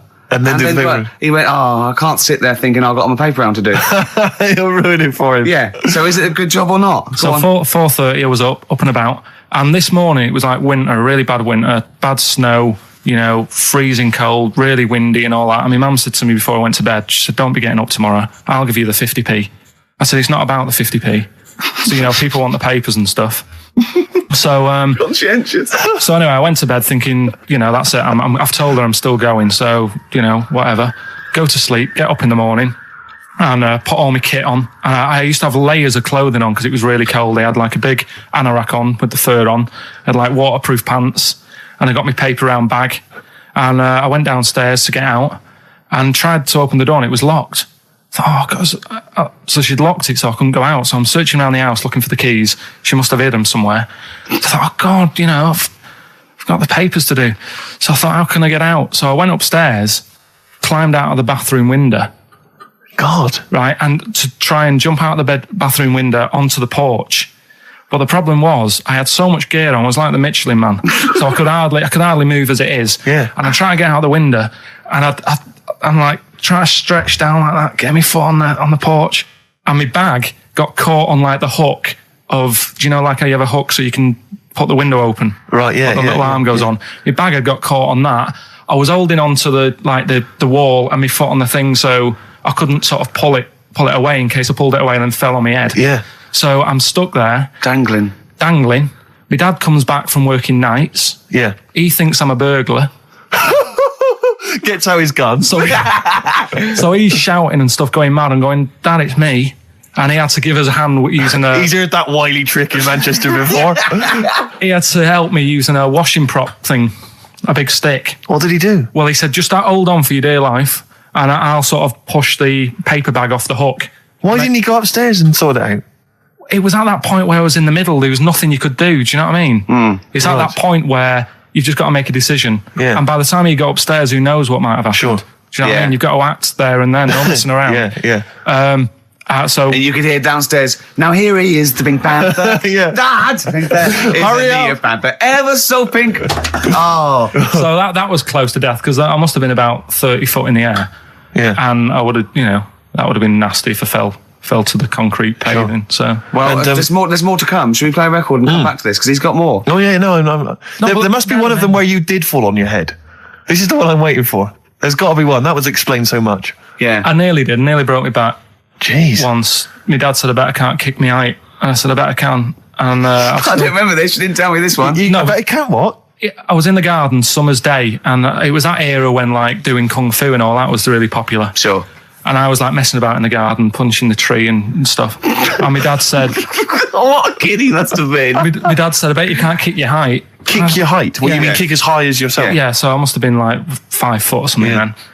And I said, of course I can. So I bet you can't. But instead of doing it on the grass, I did it on like the concrete bit. Kicked it, actually did it. I went, there you go. But then like get my foot down quick enough and land Oh, on you my back. paused to say, there, I've done it. Yeah. As opposed to putting your foot back on the ground. And landed on my back, and I'd still get back trouble now. Do you? Because they say that, don't they? So to cut a long story short, he gave me about 4 or 5 near-death experiences, and he went, and the whole point of this, he went, so that's why I think I'm going to die of something horrible, like cancer. And I went, why? He went, right, you ready for this? Yeah. He said, well, I don't check my balls. Wait. He said, I don't like the feel. Carl, always check your balls. Do you I check don't like the yours? feel. Why don't you like the feel of your own balls? They just, I mean, you know that I don't like bodies anyway. Right. Do you know what I mean? It worries me a bit that you've got all that going on in your body, right? And your skin's keeping it all in place. Stop Stop. We're going down a whole other avenue of discussion. Let's play a track. Let's come back to it. Oh, right. I've brought in this. This is free. You'll know from the jeans commercials. Yeah, All Right Now. Long time ago. Yeah. All Right Now, yeah. But this is a great little track. This is My Brother Jake. His eating habits drive me mad because he's constantly whinging about the fact that he thinks he's got cancer. Every 25 seconds. Wait a minute, I can feel a lump. It's your cock. No, it's not. It wasn't there before. It wasn't there. It's a lump. I'm dying. Quick to the hospital. How many times have you been to, like a doctor's clinic and sat in the waiting room, right? Carl, how many times have you been there, right, with a friend of yours? Twice I've been with Ricky. One time when we were writing the first series of The Office, we were writing in the waiting room for the doctor because he had to go in there and have because he thought he had testicular cancer. I swear to God, I'd seen he the thing thought he had about testicular it. cancer. And I just said, I never worried that again. He said, no, you're not in the risk group. And that the other time was, but wait a minute, you had to go in there. The other time was I thought I had a stomach cancer, and she went, why? I said, oh God. He said, when you get a sore throat, do you think you got throat cancer? I said, I've thought that, yeah. And she sort of said, get out of here, you idiot. And that's what I like that when they do that. But I think it's sort of since my mum died of it, and I just think, oh God, it's in the family, and that's the thing I worry about. But yeah. Don't you prefer? I mean, I don't go because it scares me. I'm like that. I prefer not to go because I always worry that, especially with cancer and things, that they'll go, I'll go there with a sore leg or something, and they'll go, no, your leg's fine, but look at this we've found in your head. If it's a brain, you'll be laughing. No, but you know what I mean? They'll find something, because none of us are perfect, and as you get older, you get little moles and stuff, and they'll say, oh, we best get rid of that. And it's like, leave it alone, it's not causing any problems. That shouldn't be there. Leave it alone. It's not good. It is. It's getting bigger and it's strangling your lungs. But Rick's sort of like, but my point was, this is what upsets me. He constantly worries about his health. He's constantly obsessed. I found some buboes. I think I've got plague. every 10 minutes he's got something. I started choking once. I thought it was some dust, didn't I? Yeah, he swallowed some dust. He started choking like he'd swallowed a fishbone, right? It was literally, I thought he was going to die. And he panicked dust. and he shouted, right, I'm choking, I'm going blue, and I'm telling him to hit me, and he's hitting me on the back. And he shouted, I don't know the Heimlich manoeuvre. Yeah. And I was choking and dying, but then I wanted to laugh because he panicked going, it's like, if he's going to die, I want him to know that I didn't know the Heimlich manoeuvre. I did everything I could, but I didn't know the Heimlich manoeuvre, so that was why I couldn't have saved him. Dear. But my point is this, he worries about his health, and yet he eats like a child. He eats crisps, constantly, Coke. He keeps going, I've got a headache, drink some water. Yeah. No, boring, hate it. Just say that, yeah. Chips, pizza, sausages, beans and chips. I've never seen someone eat so much. Sausage. I don't know how he's not bored of it yet. Sausage, chips and beans. Everything that's got to have cheese on it. Parmesan cheese, please. On anything. Why don't they leave it in a restaurant as well? Seriously, why don't they leave the Parmesan cheese? It's like it's gold dust or something. The salt, as much salt as you want, but they come along. And I found myself sneaking. I've said to Jane, look out, is the waiter looking? And I've leant over and did some more Parmesan. I feel really guilty. Just leave it. It was on a trifle. You don't need cheese on dessert. I've explained it to you. Oh, dear. So this is why I get angry, and that's why I got. And I'll tell you this: what if I had to be on? I mean, Ricky was on Room 101. If I had to be on there, I'll tell you this: Ricky Gervais would be the first person in there. They'd be straight in there, man, because I got a list as long as What did you think when I said annoying people, like making noises? Unbelievable. It was so. You talked about annoying noises and that people that make noises that are annoying. He's the most irritating man I've ever met. I swear to God, I don't mean that as an insult. You really are, because you go out of your way to be insulting and irritating. Thanks. And that's fine, but you'd be straight in there. Yeah. In fact, we should do this next week for Carl. We should draw up a list of Carl's hates, what he'd put in Room 101. Oh, Think about that next week, That Carl. is genius. Next week, so we got the competition, we've got Carl. I'll tell you what, let's play a record and do White Van Carl. Yeah. And just let's slam dunk this mother. That's true enough. What are you going to play? Some Alpine Stars. U2, Electrical Storm. That's great. I love that. On XFM 104.9. I'm Ricky Gervais, with me Steve Merchant and Karl Pilkington. Karl, I want you to tell Steve what you told me in the week. About the snake, about the anaconda, right, this is Carl's method. He's not scared of the anaconda, the 30-foot long, biggest, scariest snake. No, you were talking about stuff, weren't you, about in jungles and that, and animals. That we do. Yeah. Right. And I remember reading about, say if you're in the jungle and you get tired and you go to sleep, right, and you sort of wake up and you feel something on your leg, and you look down, and it's an anaconda, right? Yes. And it's swallowing your feet, because apparently they always go from the feet up. They never eat you from the head. So, okay. Shall I save these points to the end? Because make a list of the points. Because they always eat head first, because the way the fur goes, where they have to take a capybara or even a rat, they take it from the head first. Make a point. Okay, make some notes. Okay, so that's wrong. We'll come back to this let's later. go on. So they always eat you from the feet. Go on. So they swallow in your feet, and it's said on the website, if you wake up and you see this anaconda doing that, sort of eating away at your feet, don't panic. Don't panic. I'm just writing this down. Don't panic. All done. Okay, go on. Don't try and kick it off. Okay. Just let it sort of swallow you. Mm-hmm. But only up to your knees. Okay. Why not kick it off straight away? Because I think it sort of gets a bit angry, it starts thrashing about, and it can swallow faster, I think. Oh, yeah. I'm guessing that bit. Okay. Just put a question mark by that. Okay, pop a question mark next to eat. So knees. yeah, so it's knees. So eat it up to your knees. It's up to your knees, and then what you do is you get a knife. Yeah. Okay. And you cut. And how do you get a knife? Do you walk over to the kitchen? I was going to pop over, get knife. Where's that coming from? Get you knife. You always have a knife. Okay. Always have a knife, of course you do. Otherwise you're a fool. Always have a knife, okay? Well, come on. Yeah. If you're going to go into a jungle. Always have a knife, okay. Always have a knife, yeah. Simple. Could I just say something? Suppose you're wearing combat trousers, and the knife is actually in the trousers by the knee, the sort of pocket by the knee. What happens then? I suppose you could still reach in into the mouth, couldn't you? So anyway, you've got a knife. Let's say you've got a knife. Let's say you've fallen asleep. The anaconda's chewing your feet. You let it eat up to the knees. You've got a knife. What do you do then, Carl? Right. So it's up to your knees, and what you do, you get your knife that you got out of your pocket earlier, and you cut it at the mouth, right? Do you know, like either side of the lips? Right. So you're sort of cutting it in half. Right, like a Chelsea smile. And it can't, yeah, that's right. Yeah. It can't do anything. It wasn't ready for that. It can't move about because it's got like your legs in its mouth. And peel it off and walk away. Okay. My main point really is this, Carl. Never will an anaconda or any constrictor, python, boa constrictor, just start eating a sleeping man. He will crush you to death first. That's why they're called constrictors. They're not called gobblers, are they? Or holy swallowers. They're called constrictors. Why would he start eating something? Is that how they take down antelope? Just start chewing their leg? Oh, it's gone off. I'll tell you what, lads. They get together. This next one, they said, I'll tell you what, we're losing a lot of prey by just living at their ankles. They're running away. Let's crush them to death first so they can't move. Then we can swallow them. You're a fool. So anyway, right, so I was telling him this bit of information because we started a feature last week. Mm-hmm. Well, week before. Sorry, Carl, can we just go back to the crushing you to death first? Yeah, but, well, I read it. He's won there. He's beating you there, Rick. Okay. Did it say what to do if it starts with you death first? No. Did it say what to do? Supposing it had this meeting, and it started crushing you, and you woke up and it was actually round your chest. And every time you tried to take a breath and breathed out a little bit, it just tightened its grip because it can feel that. What'd you do then? You sort of tighten yourself up anyway, because I've read about that. Yeah. If one does start wrapping it around you, you sort of make yourself into a ball, first of all, and it'll wrap around you, but it's all right because you're protecting your lungs, so it can't crush you.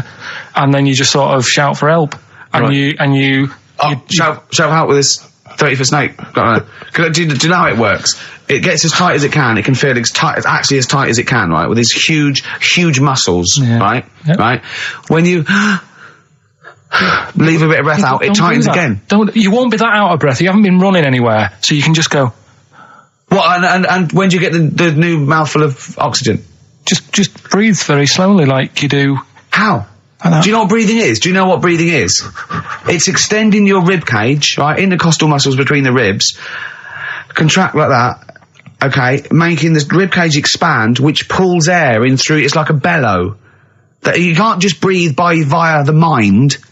It's a physical process. It's your rib cage. Well, maybe I'm special, but I can do little breaths without my ribcage. Play a record, Steve. You're Play a record. No. No. You can't take little breaths Well, I without can. moving your ribcage. Can I just give you the titles, because we're running out of time? We've got a competition to do. Okay, I'm all right. Let's getting just leave the anaconda So forget discussion. that, because Why don't you agree to disagree, and we'll see who survives if you crash land in the jungle. Right. All I'm saying is think. Do you know what I mean? Oh, okay. And what was the other one again? The girl's deaf, 4 years, hits her head. Yeah. That's just. What have you learned from that? What is that? Well, imagine how happy you'd be. Remember that time when I nearly died when I choked on a Mr. Freeze pop?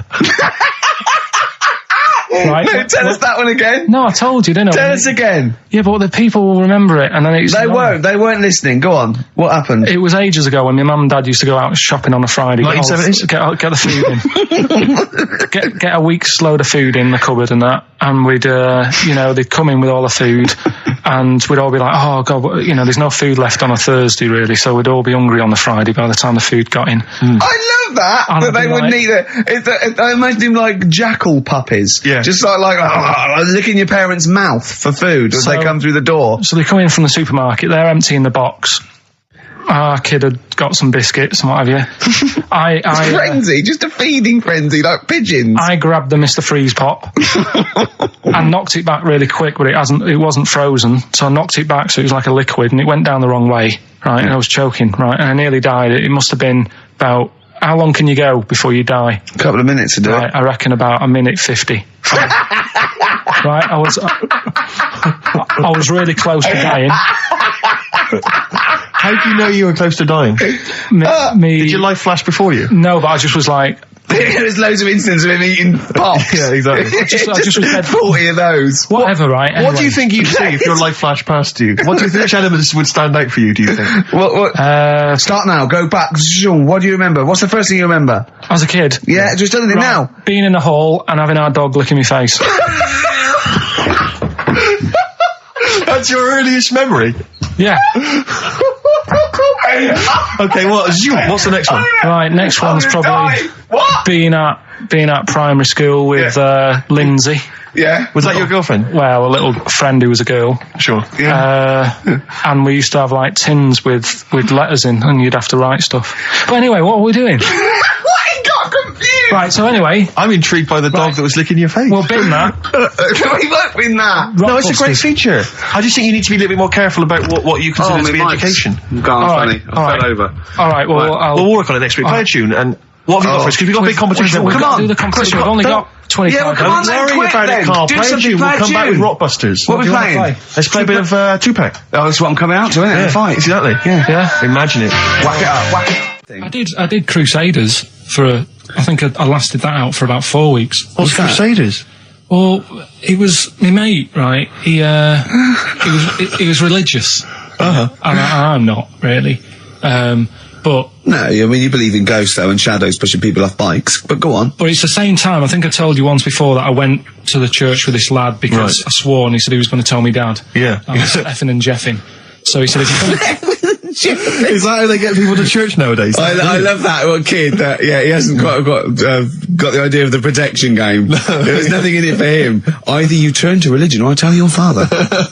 Right, so I went to church with him and that, and then the next week he said, I know that was rubbish and you didn't enjoy it. It's when I got kicked out for messing with a tennis ball in the pews, right? I don't think we've heard that, but I don't think we could possibly go into that now. Summed it up. Yeah. So, Well, no, come on. We'll come back to that. You had a tennis ball and some pubes. no, in the pews. In the pews, right. Yeah. But anyway, so I went there and I said, I don't think much of this church thing. It's a bit boring.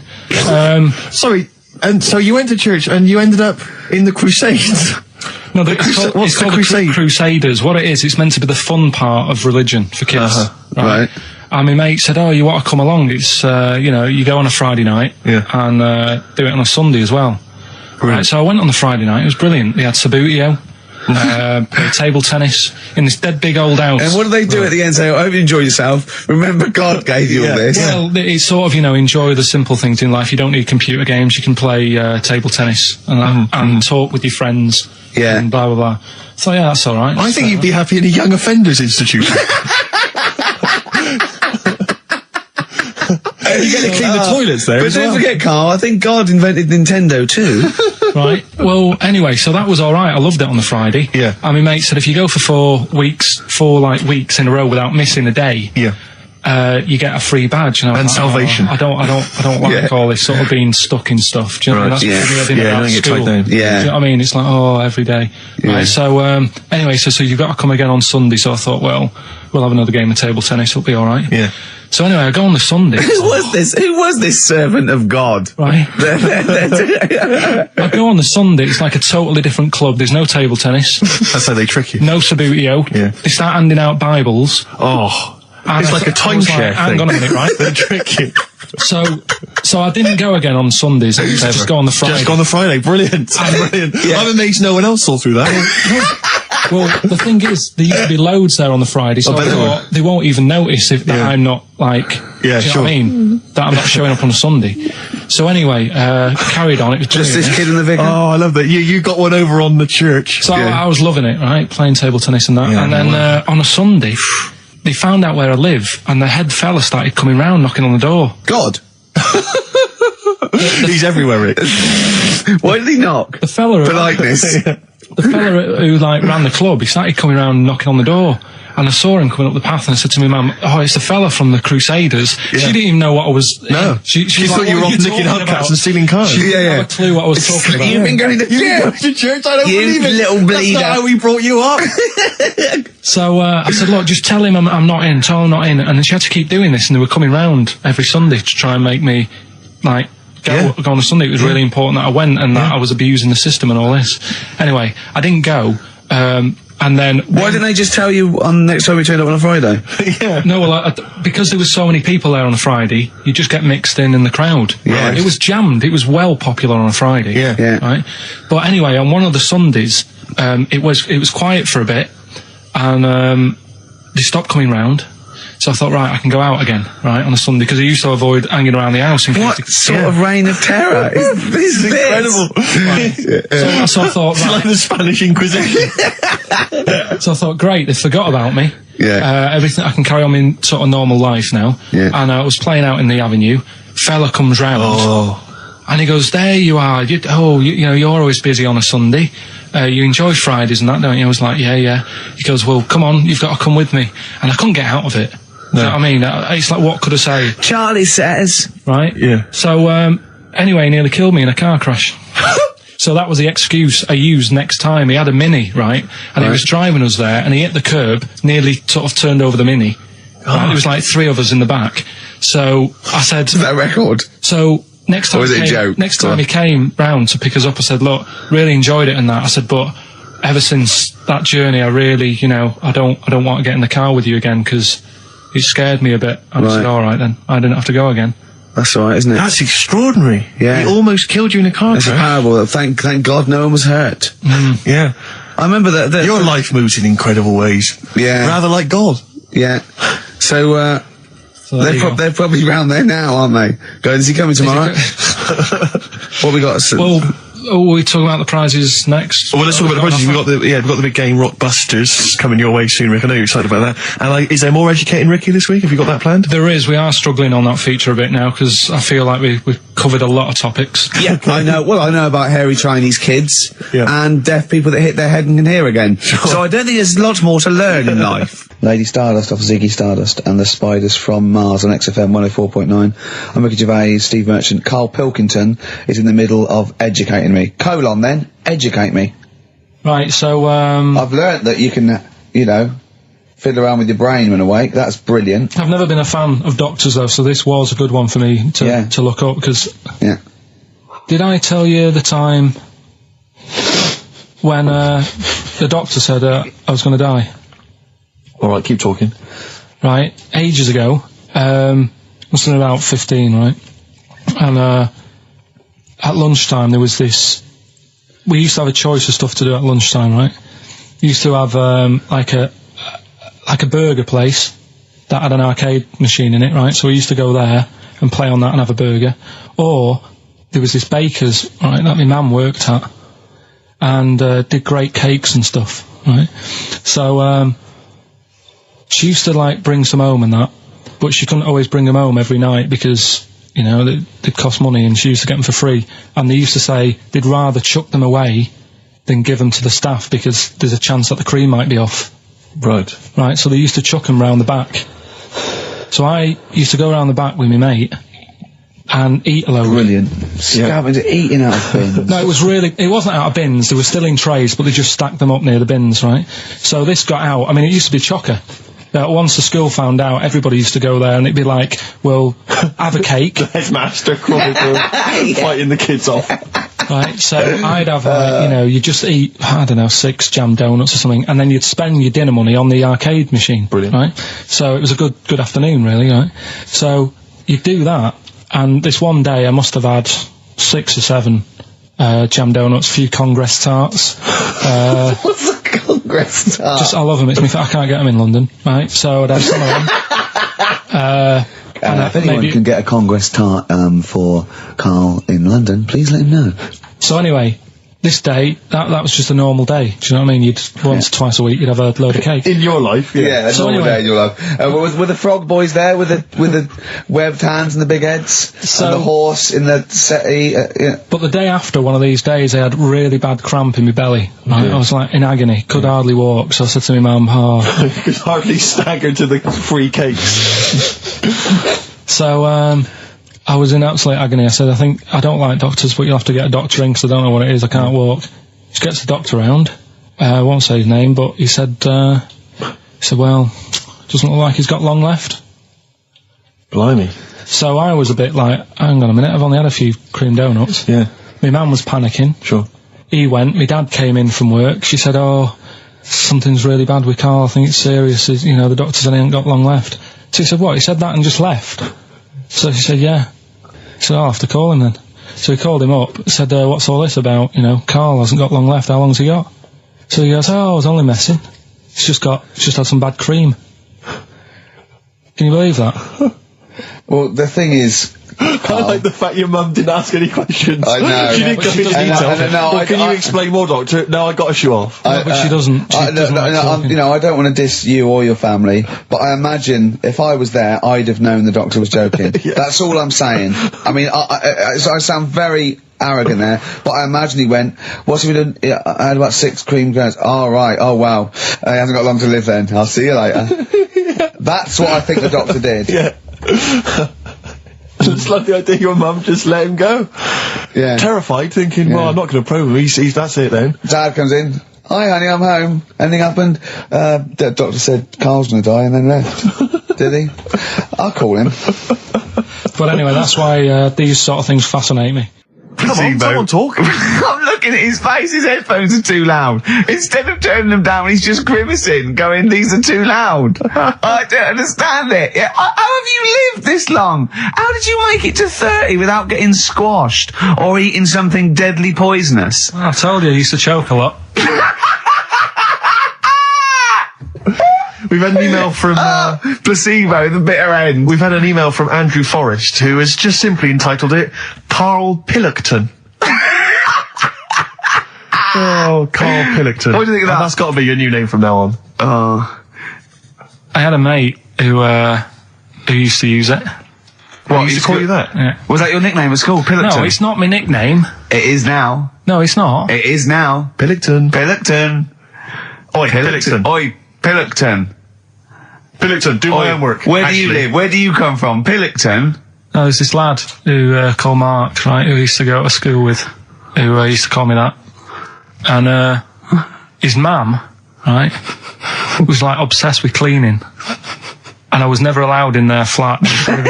He makes the place look untidy. So she used to, I don't know if it was just me or all his mates, but I used to turn up and she goes, yeah, he is in, but you know what you've got to do?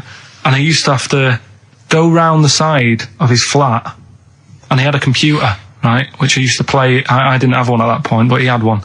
And I used to have to go round the side of the flat and stand at his bedroom window with his window open, and I'd be sort of leaning in playing the game. You are joking. I'm not. His mum... You had the weirdest upbringing I've ever heard. The things you were willing to do. It's the strangest. What is this town like? No, I stopped going once. Was there always music? Right? There's the horse in the house there. Oh, look at these 2 kids with big heads and webbed feet. All right, Ronnie. All right, Reggie. What What was it like? She was obsessed. It is like you've grown up in a cartoon made for children. Yeah. No, his mum was really obsessed with cleaning. Can I play it through his window? I used to. Mrs. Ramsbottom, can I play it through Mark's window? Aye, you know what you have to do. She used to be up till about 3 in the morning. Pilkington again. What do Have you washed your hands? What up till 3 in the morning? She Washing? used to be up doing the tiles in the kitchen. Washing until 3 in the morning? It's at 3 in the morning.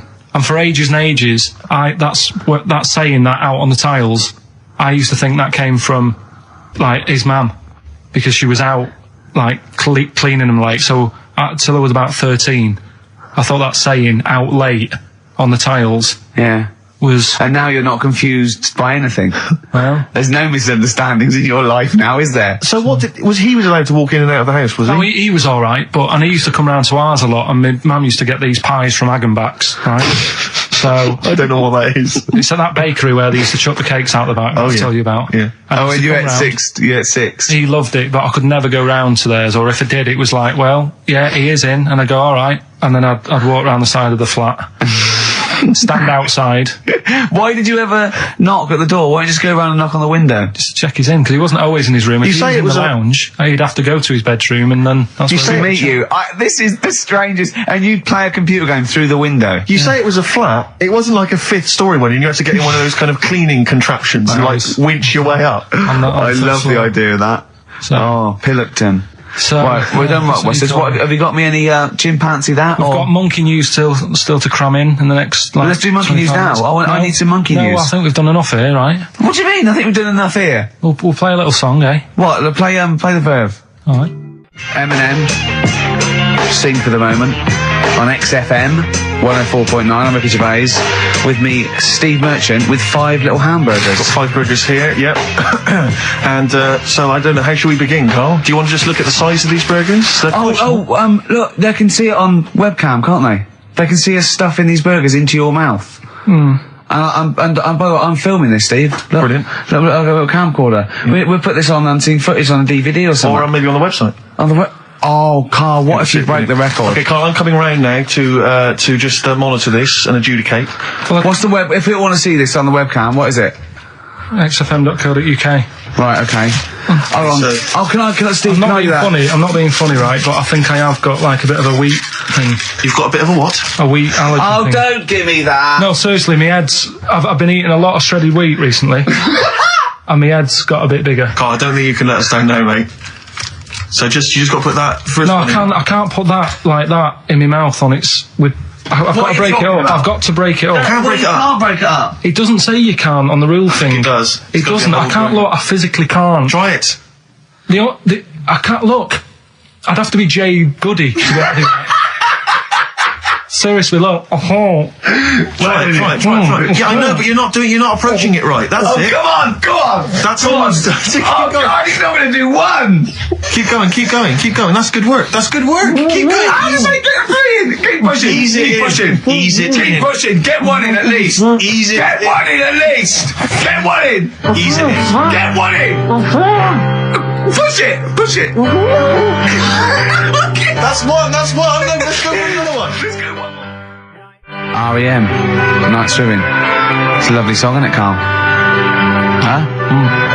XFM 104.9, I'm Ricky Gervais, with me, Steve Merchant. Carl, disappointing. You couldn't even get one whole burger in your mouth. I did kind of.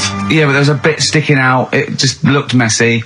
There was But you were saying about putting it in whole, and I don't think that's the rule. Okay. It's like you can get more in a suitcase if you put things in properly. So you don't just get all your clothes and chuck them in. So it's about, I reckon you've got to rip it up a bit. Okay, do that then. See how many you can get in. You've got to get in 2. No, just one. No. Well, it's three, pack it in. What do you do? Pack your cheeks first. Honestly, Steve, my head is swelling a bit because I have got a wheat thing, a wheat allergy. That'd be good, then there'd be more room. Right, okay, look, Carl so is now that's- just sticking it in his cheek. Yeah. Don't eat any. You can't swallow any. It's like a hamster. You got to work it like a hamster. Yeah, stick it in. Come on. He looks like Marlon Brando in The Godfather. Come on. Don't lose any yet. Right. Pack it in, then use your fingers to pack it in. Come on. Wedge it in. Like you're grating the bath. I can't do this either. Keep going, keep going! Keep going, don't give up so early!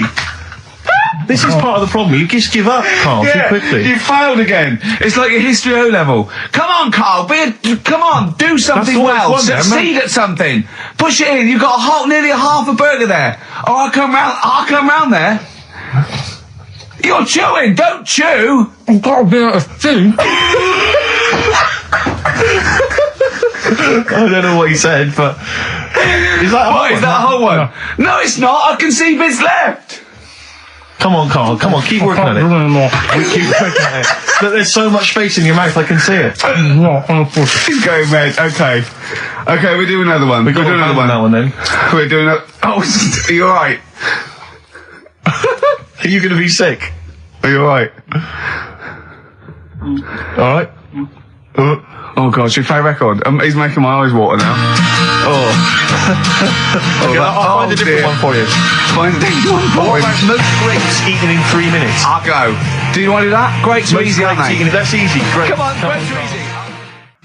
White Stripes, Seven Nation Army, that jumped twice. I apologise for that. You're the producer, Carl. Yeah. It jumped twice.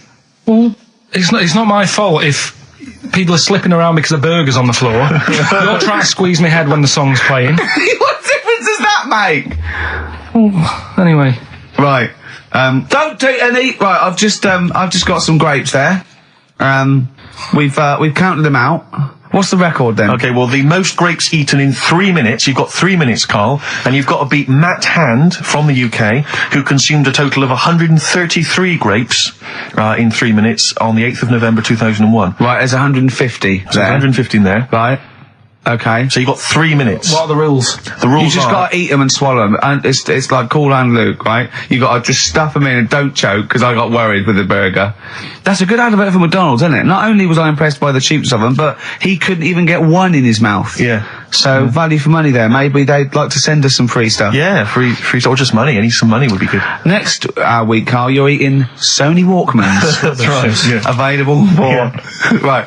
Right, Carl. Right, I think this is going to be good, right? What we're going to do, right? We've got Song 2 by Blur set up. We know that's 2 minutes, so you can play that, because that'd be boring radio hearing Carl choke, wouldn't it, for 3 minutes? Exactly. So, when I say go, Carl, right, I'm going to go right on the minute, right?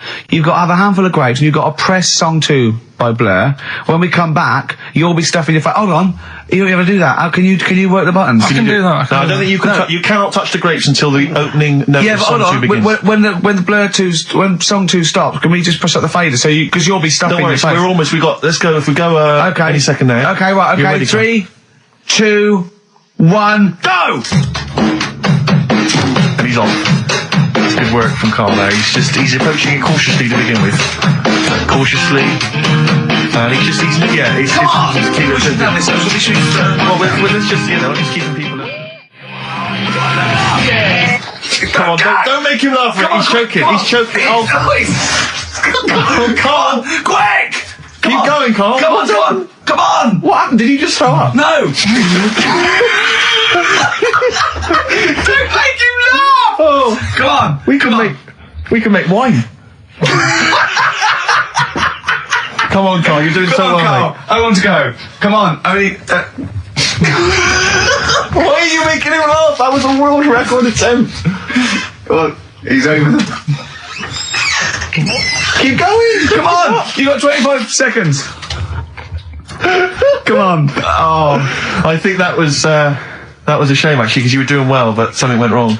I know, and I think those are bigger grapes than the ones I've seen before.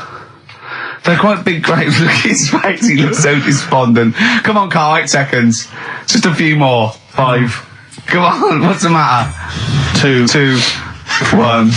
It's all over, Carl. It's all over. Better count how many you did. You can get good at this. We can get good at this over the weeks. I think that was a fairly pitiful attempt, actually. I really thought you had a... It's interesting, actually. These are harder records than you might think. Yeah, I know. 6, 8, 10. How do you feel after that record-breaking attempt? Not happy with that. What are you not happy about? The fella who did it, was he in hospital and just had loads of grapes? I was bored. I'm sure he wasn't producing a radio programme, that's for sure. Well, to be fair, neither are you. What was tricky about it? What did you find hard? I think having Ricky standing over me, sort of shouting, "Go on!" isn't normal. No. But that wasn't... He hasn't eaten any! Hold on, that's 50 left. That's quite a poor attempt then, by the seam of it. Would you think about trying to maybe do that again in a couple of weeks? Would you do some practice and try that again? No, leave it. Leave it to the experts. And I noticed a tricky point, maybe sort of when you had about 50 seconds to go, you seemed to be spewing things into the bin. What was that? Again, mainly Ricky standing over me. So 88. He's got 88 left. Okay, so what's the mental arithmetic there? Because we put how many in? It was 150 in the thing, wasn't it? What did I say? What did I say I had left? Well, I'm not doing it again. 88. So he had 88 left. There's 62. Guys, you're only at 62. What's the matter with you, Carl? There's people starting you at 62. That is rubbish. That's disappointment. Let's leave that. So you failed on 2 world record attempts then. 62, and the record's that is rubbish. What were you doing? Oh, yeah, but like I said, I've got a small throat. I can't drink a drink quick. Ever since the Mr. Freeze Pops when I was 6, that I nearly choked on, I nearly died on. I can't go back. It'd be like asking, I don't know, someone who got run over to play Frogger or something. What's Frogger? What, you mean A real life computer Frogger? game.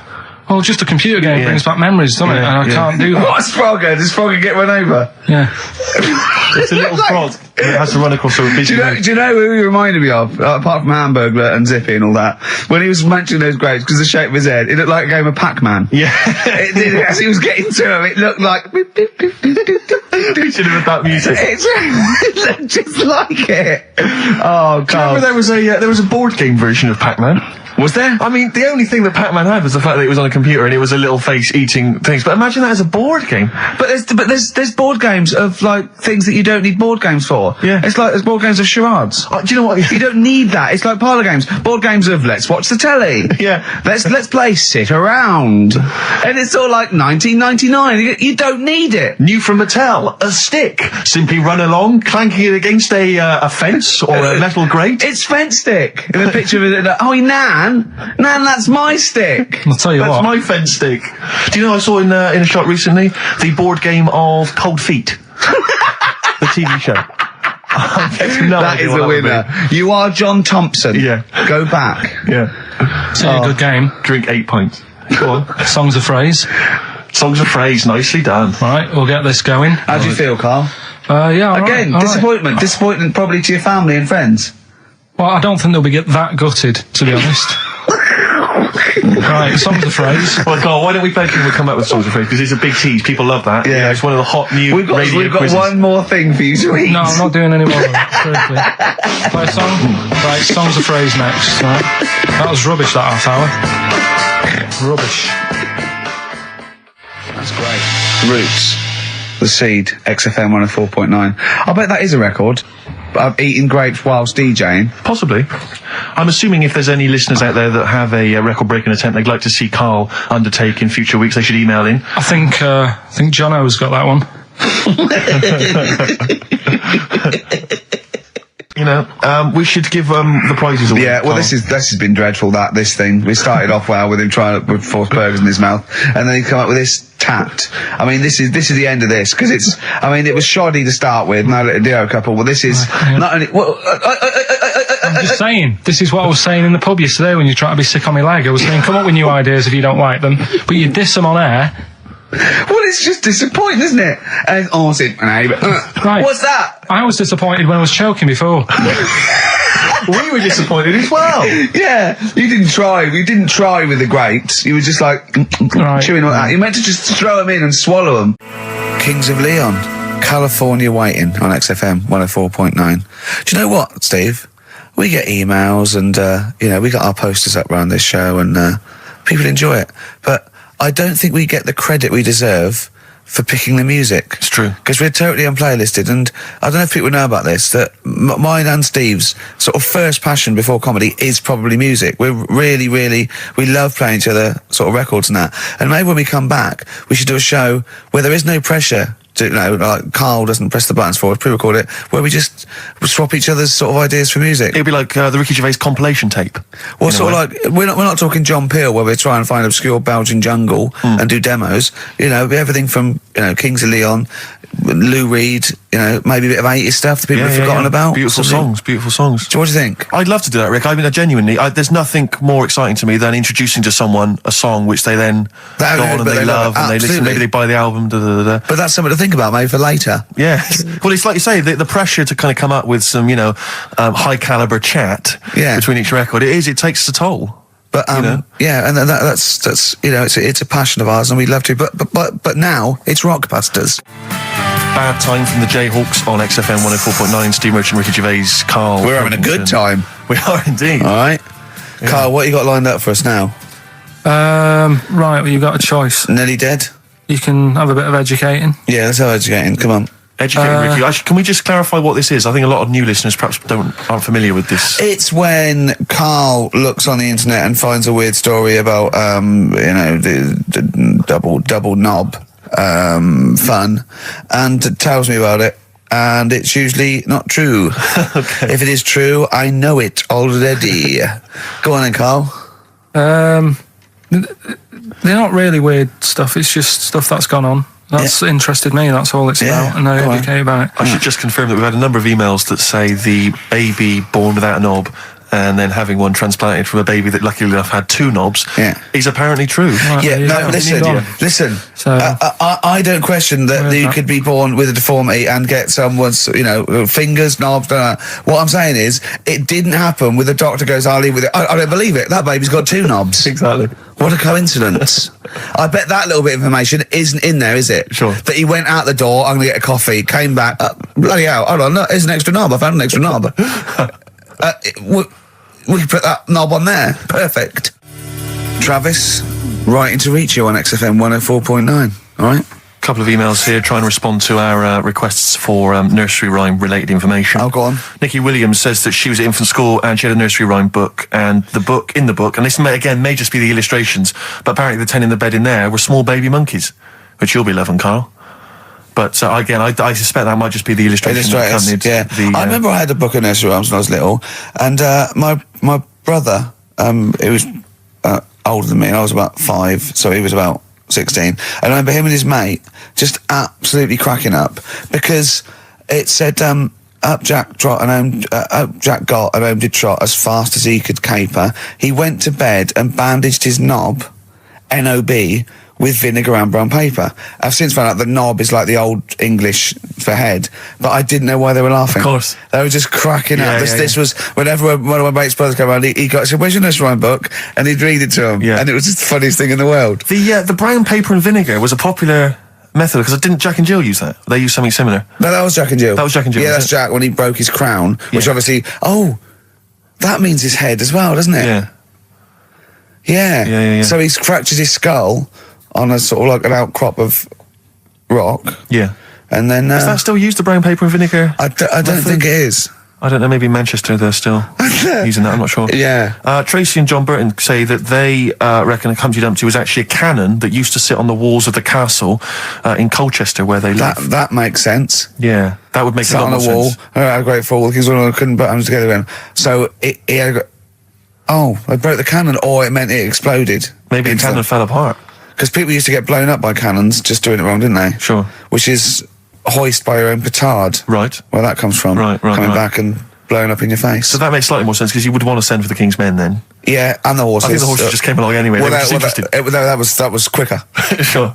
The quick King's Men, it took them about 3 minutes, with the horses there in about a minute. So, but I mean, if it blew up, there's nothing I could do. Yeah. So we got to the bottom of that. See, that educational, Karl. See, this is real education. You know what I mean? It's got a bit heavy though, doesn't it? What, Humpty Dumpty? Yeah, it has got a little bit heavy. Let's dumb it down a little bit. What do you want to do? Mary, quite contrary? We're doing Rockbusters in a bit. Hang on a minute. What? Before you even get to Rockbusters, Oh, man alive, there are loads more verses to Old Mother Hubbard. Are there? I'm going to digest these while we play the ads, and I'll see if there's any salient information I can give you afterwards. Brilliant. Moving on, what's the next one? Would she be able to breastfeed? Yeah. And she'd be able to do it standing up while he was on the floor. Talking to nipples.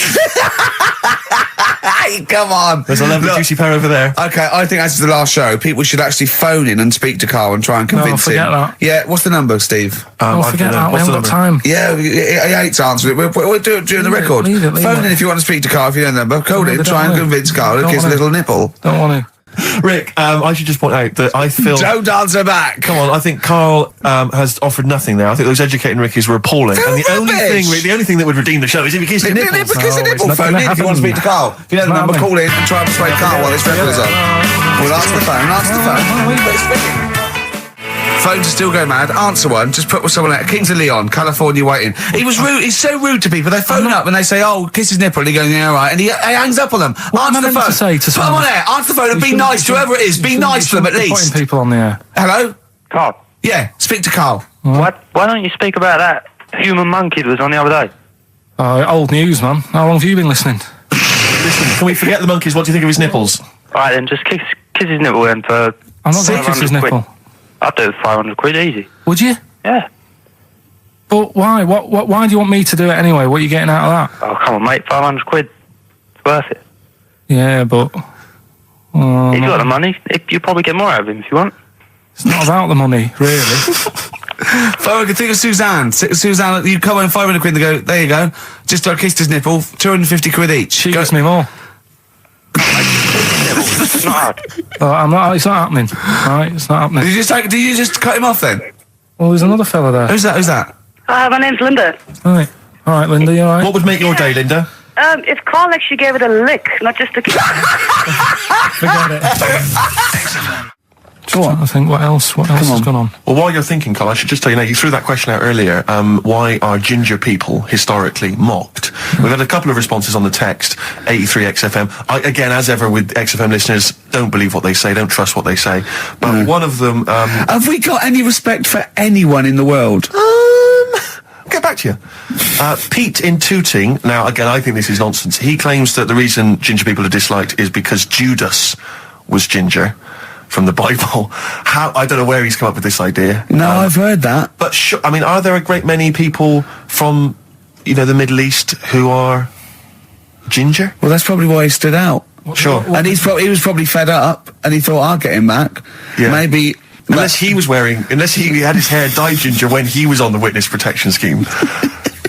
What did Which he presumably do? he had to go into after it all came out in the book. What did he do? What did he do? Why He has got a stitched bit of a up. bad He name? stitched him up, didn't he, to the Romans, didn't he, Judas? Did he do it for 40 pieces of silver or something? I'm not big on the Bible, but apparently...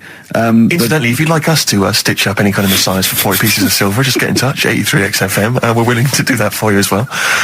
But that's one explanation. There's another one here, which is, again, I don't believe this for a moment. It says, ginger people get a lot of stick because in Elizabethan times, people with ginger hair were told that their mother had slept with the devil. And that was why their hair was ginger. So there's two options. Maybe if you've got some more, you can any more spurious thoughts, then get in touch. The Pogues, Rainy Night in Soho. I hope there isn't a rainy night in Soho tonight, Rick. I'm sure you're one of those who agrees with me. So we just had an email here from a guy called James Lee. He says, hi, just writing a bit of info on the scientists in Antarctica. I'm a scientist who's just come back from one of the Antarctic bases called Haley. There are 15 people staying there over the Antarctic winter. The scientists are looking mainly at the atmosphere, things like the ozone hole and meteorology. Right. I think there are 6 scientists staying over the winter, as well as a doctor, electrician, mechanic and a carpenter and so on. And so he's saying they do listen, they have the internet, so they maybe could listen to the show on the internet. And if you get the chance, say hi to Francis and the rest of the winter is for me. Sure, no problem. Yeah, thanks, James. But yeah, there they are. That's what they're doing. That's what they're up to. But why are they asking you for a message though when... I mean, have these people got families and that, or are they convicts, or...? No! What do you mean? Of course they probably do get messages from their family. Well, why are you doing one for one? Is that... I mean, do you know, like, you see it in, like, Porridge and stuff like that, where if someone's in prison and no one visits them, and they sort of look a bit fed up and that, is this message that you're doing for like, people who don't get a letter in the post from... Brilliant. So they put this on the shelf until someone doesn't get one. All right, Hargreaves? Yes, sir, I didn't get a message today, sir. You have got a message, Hargreaves. I've what, sir? Hargreaves, you have got a message. Really, sir? From Ricky Gervais. Really, sir? And then they give it... Don't talk, please. There are scientists listening. Try to keep the talking shit down to a minimum today. What's annoying me is, right, they're saying this stuck over there for months, but it seems to me like they're wasting a lot of time. Right? Why? Well, you're saying they probably watch DVDs. They're saying they've got internet access. Yeah. Yeah?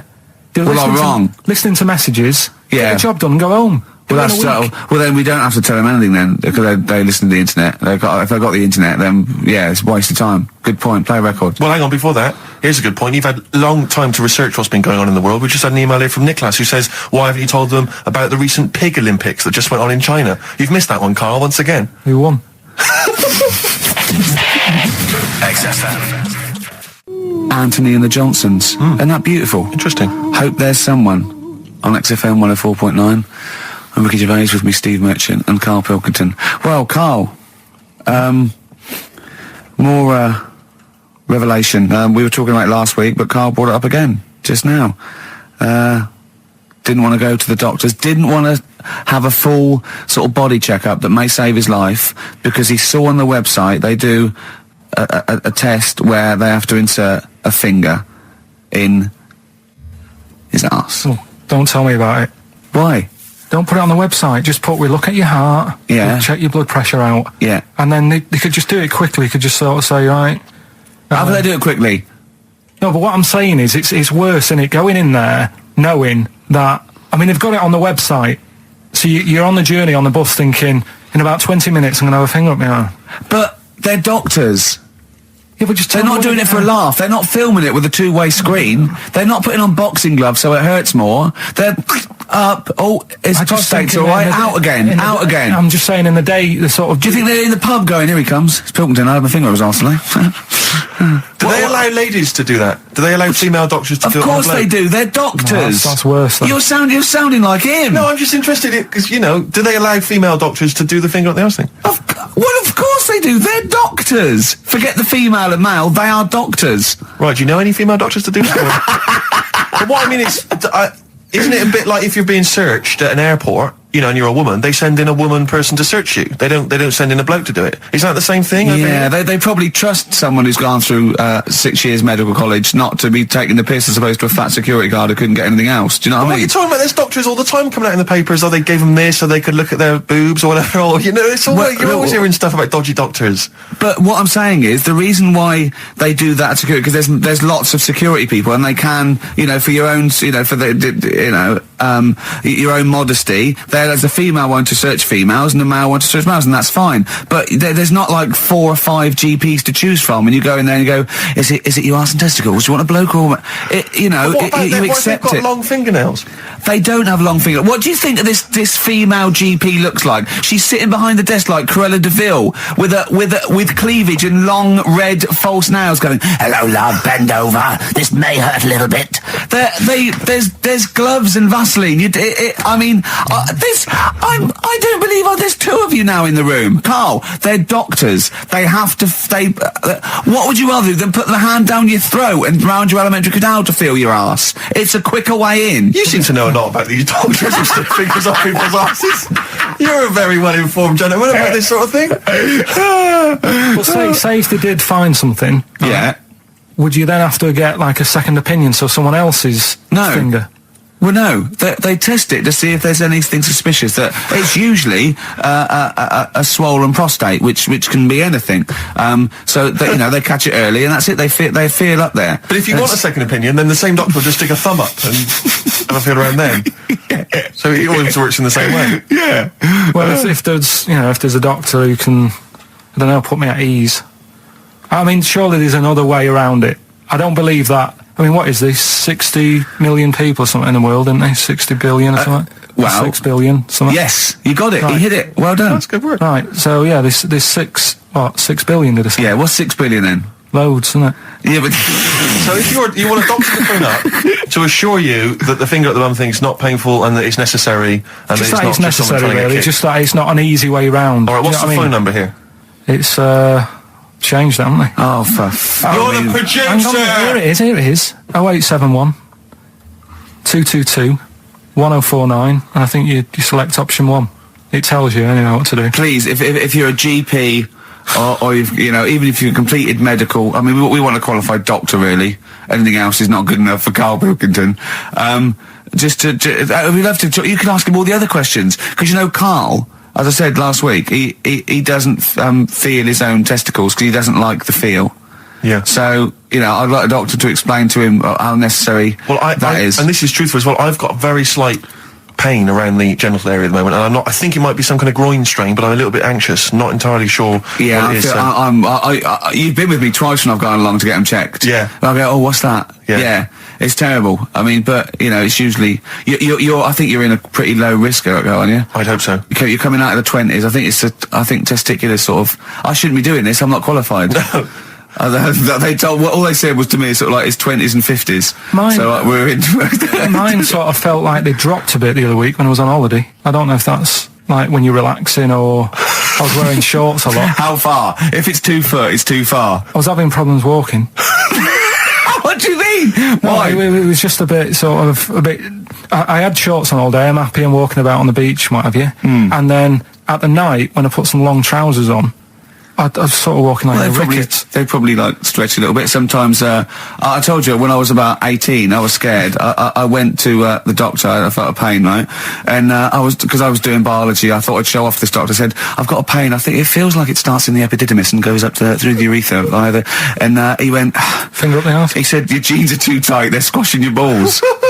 So we want a doctor like that. So what's the phone number again? It's 0871 222 1049. A qualified What do you mean your balls drop, though? We've got to come back to this. I don't know, they just felt like... it's not too bad at the moment. I was alright on the way in, but I feel twinges all the time, but you never know whether it's just because they're... No, but they felt like they weren't my own. Do you know what I mean? They sort of felt a bit like these are... There wasn't a bloke standing really close to you, was there? You didn't get them mixed up, did you, on the way back? On the flight back? Someone else has got... Well, take a leaf out of nudist books. They just walk round, they've got nothing on there. About nudists. Why? Well, let's play this ad break and that. And, have you had another encounter? If we've got time, I'll tell you about it. Have you really? XFM. Right, we've got who's that on the line? It's Rob. Rob, and are you a doctor? I'm a final year medical student. I'll be a doctor in 2 months, touch wood. That's close enough, isn't it? Yeah. Excellent. So, where do you study? Do you want to give more details, or do you want to remain anonymous as you're calling in to I study at Barts Hospital. All right, great. So, why do GPs sometimes put their finger up a man's anus? To see what's there. If you've got hemorrhoids, if you've got an enlarged prostate, it's either that or they stick up a big tube and have a look up with a light. What? And it's easier to do that. Now, are you dumbing this down for us, or are you going to fail your medical exams by saying stick up a big tube with a light? I'm dumbing it down. Okay, come on then. We're all intelligent people here, and Karl. So you tell us what's that called? It's called a sigmoidoscope. Right. Nice. That was a clever test, wasn't it, Rick? 12 inch long. Yeah. 12-inch long tube that they can put up there. So, Karl, would you prefer that or a finger? Well, so do they sort of do the finger first, and then, I mean, at what point do they say, hang on, we need a light here? I mean... It's normally if there's something wrong. But, so if I go then, say if I go to this Wellman clinic, right, and they go, yeah, the art's good and that, yeah, finger, there you go, and then they go, hang on, I'm going to go and get me light and tube. I could start worrying then because they've sort of found something. And they're not likely to go straight in with the tube. They'll probably send you off some tests first. But Karl, there's nothing.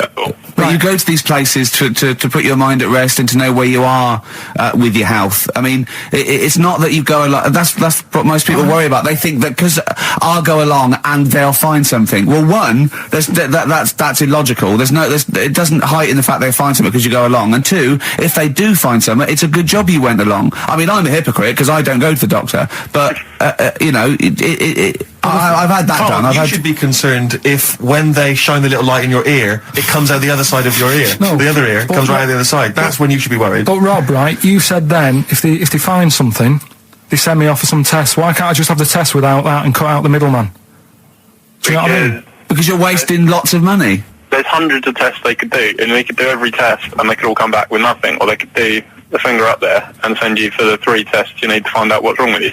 But in this day and age, with all the technology and that, and like brainy doctors and all that, the only way to find out is sticking a finger up there. What are you worried about, Carl? Is it fundamentally that this doctor who's has done 6 years medical training, is it embarrassing to have a man's finger up your ass? I just don't understand how you can get round to that without... But what don't you like? Is it fundamentally you don't like anything up your ass, or is it the fact that it's a man's finger up there? I don't like going to the doctors. It makes me nervous, because I think if anyone searches you long enough, they're going to find a fault with you, right?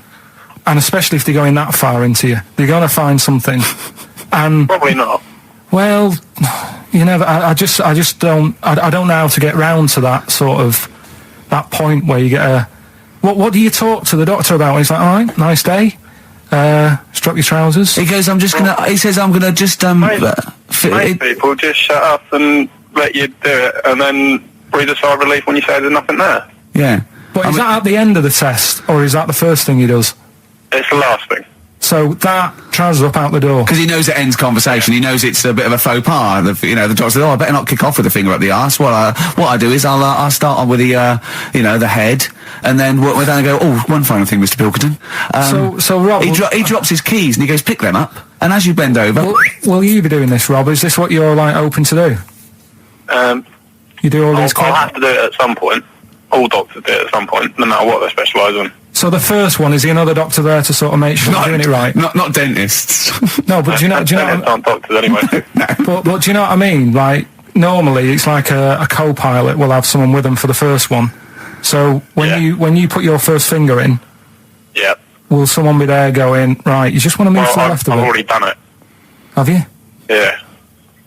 So that's the thing with a student, you're learning. So you get people teaching and you learn on these things. Can I just point out, Rob, I think I'm right in assuming that you have a glove on. Yep. And there's lubrication. Yep. And it doesn't hurt. No. There you go. What are you worried about, Carl? Who's this person who everyone's testing on in your class? It's not one person. One person. There's like, when a patient comes in and they've got a problem, your boss, the consultant, he does his finger up, and if he finds something, he goes to the patient, is it alright if the student has a feel as well? Then the student puts on a glove, puts the sleeve on the glove, and sticks his finger up and sees what he comes out with.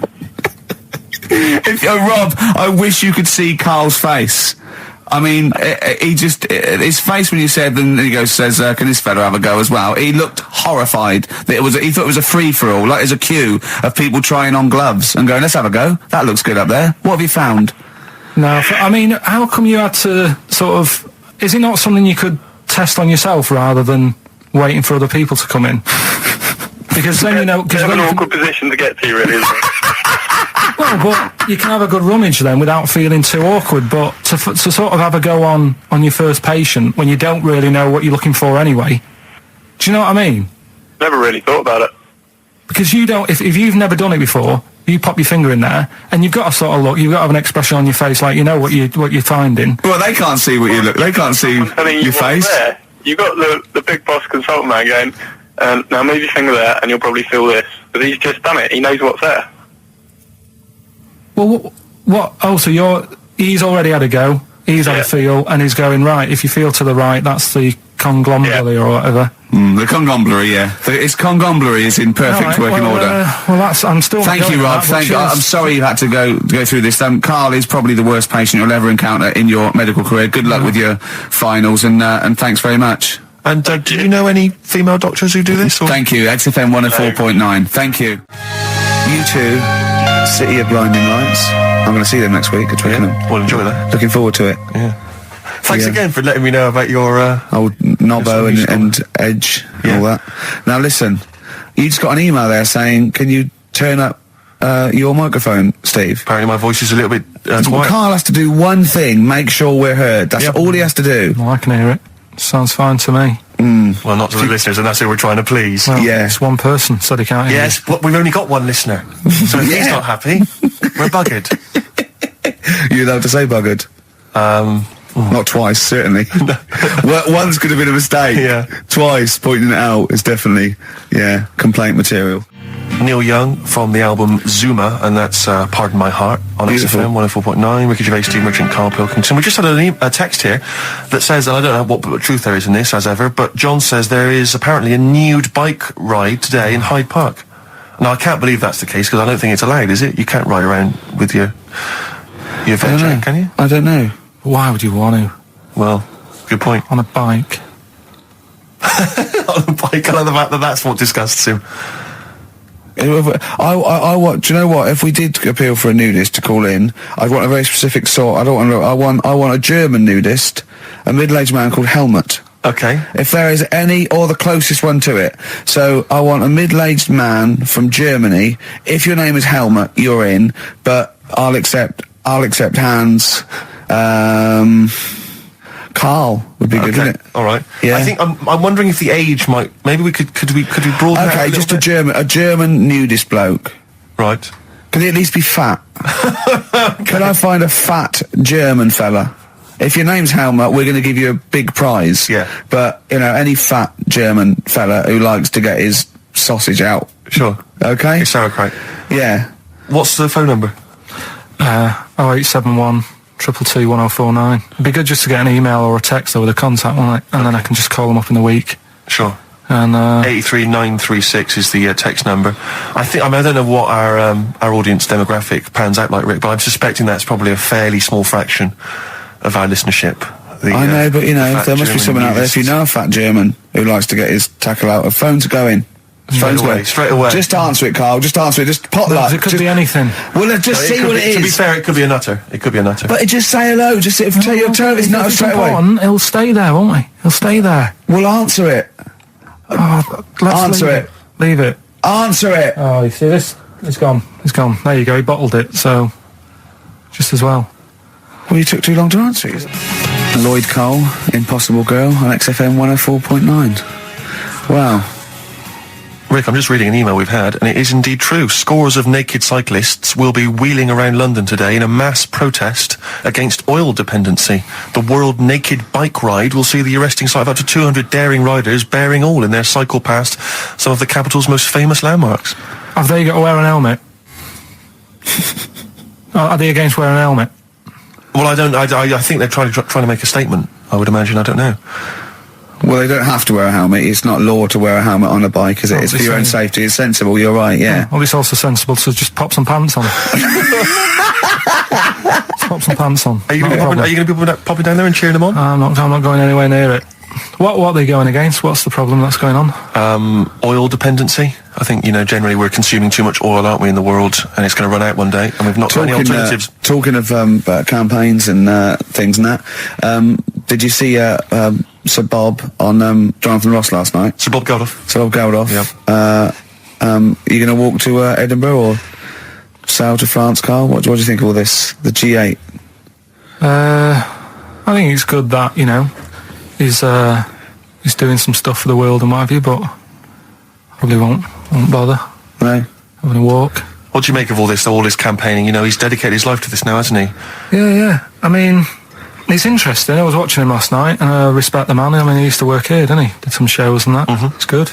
It's all right that he can do it, but I assume that's not why you respect him. I assume you respect him because he's trying to save a nation, as opposed to used to work in XFM for a while.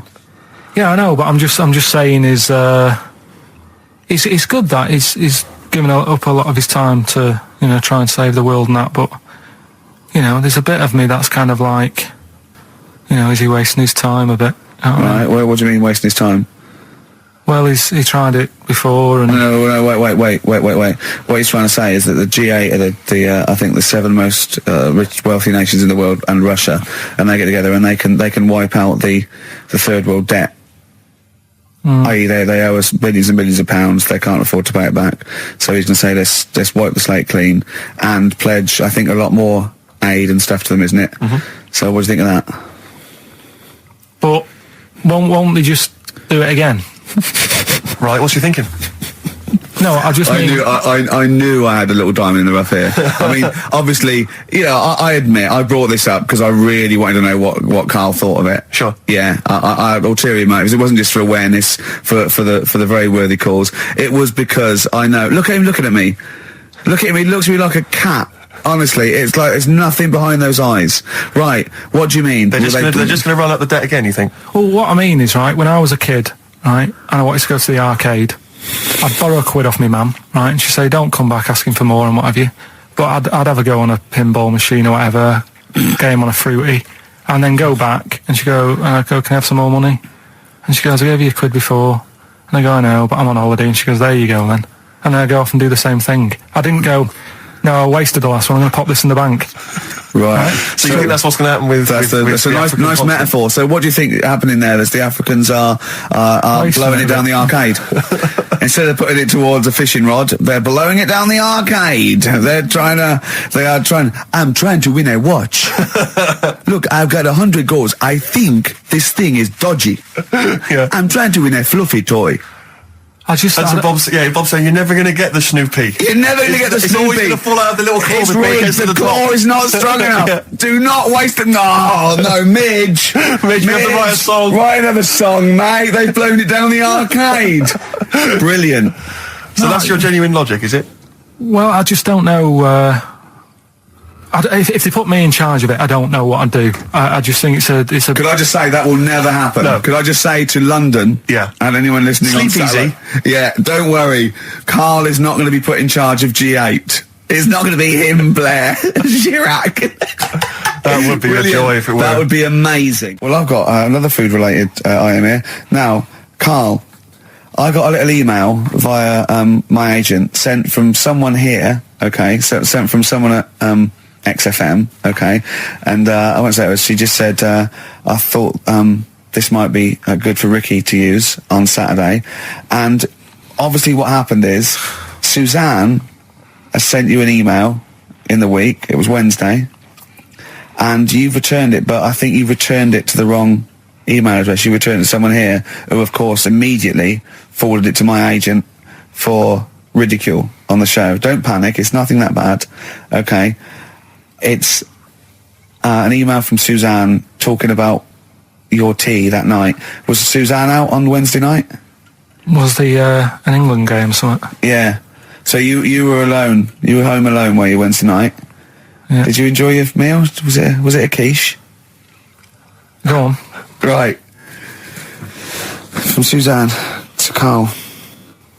Take the quiche and put it on the baking tray. Cook for 30 minutes on 190. Take lettuce and put on plate. Take 3 tomatoes, wash and chop into quarters. Place on lettuce. Take an avocado, chop in half. Remove the stone. Peel skin and slice. Place on salad. Put salt and pepper on and a dribble of olive and balsamic vinegar dressing. Right? In brackets, small bottle behind the cafetiere. Right, in case he's reaching for bleach. Yeah. That's it. Should have put everything else away. Right? Then sprinkle a smidge of parmesan on top. Remove quiche from oven, cut into quarters and put on plate. Eat.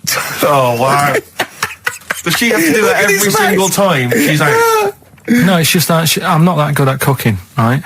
And to be honest, that was a lot of hard work. I didn't bother warming it up. And I did without the avocado. Why? Too much messing about. He didn't even do that with instructions. It was too much. But yeah, I'm not that good at cooking. And Did you genuinely... That's not cooking, though, is it, Karl? That's heating up a slicing. quiche. That's cooking it is making the quiche. Yeah, but I'm just... Could you have figured that out if she hadn't left that note for you? Why did she have to tell you what the olive oil and balsamic vinegar was? Because I've put sort of cooking oil on my food once, and I said, oh, it's a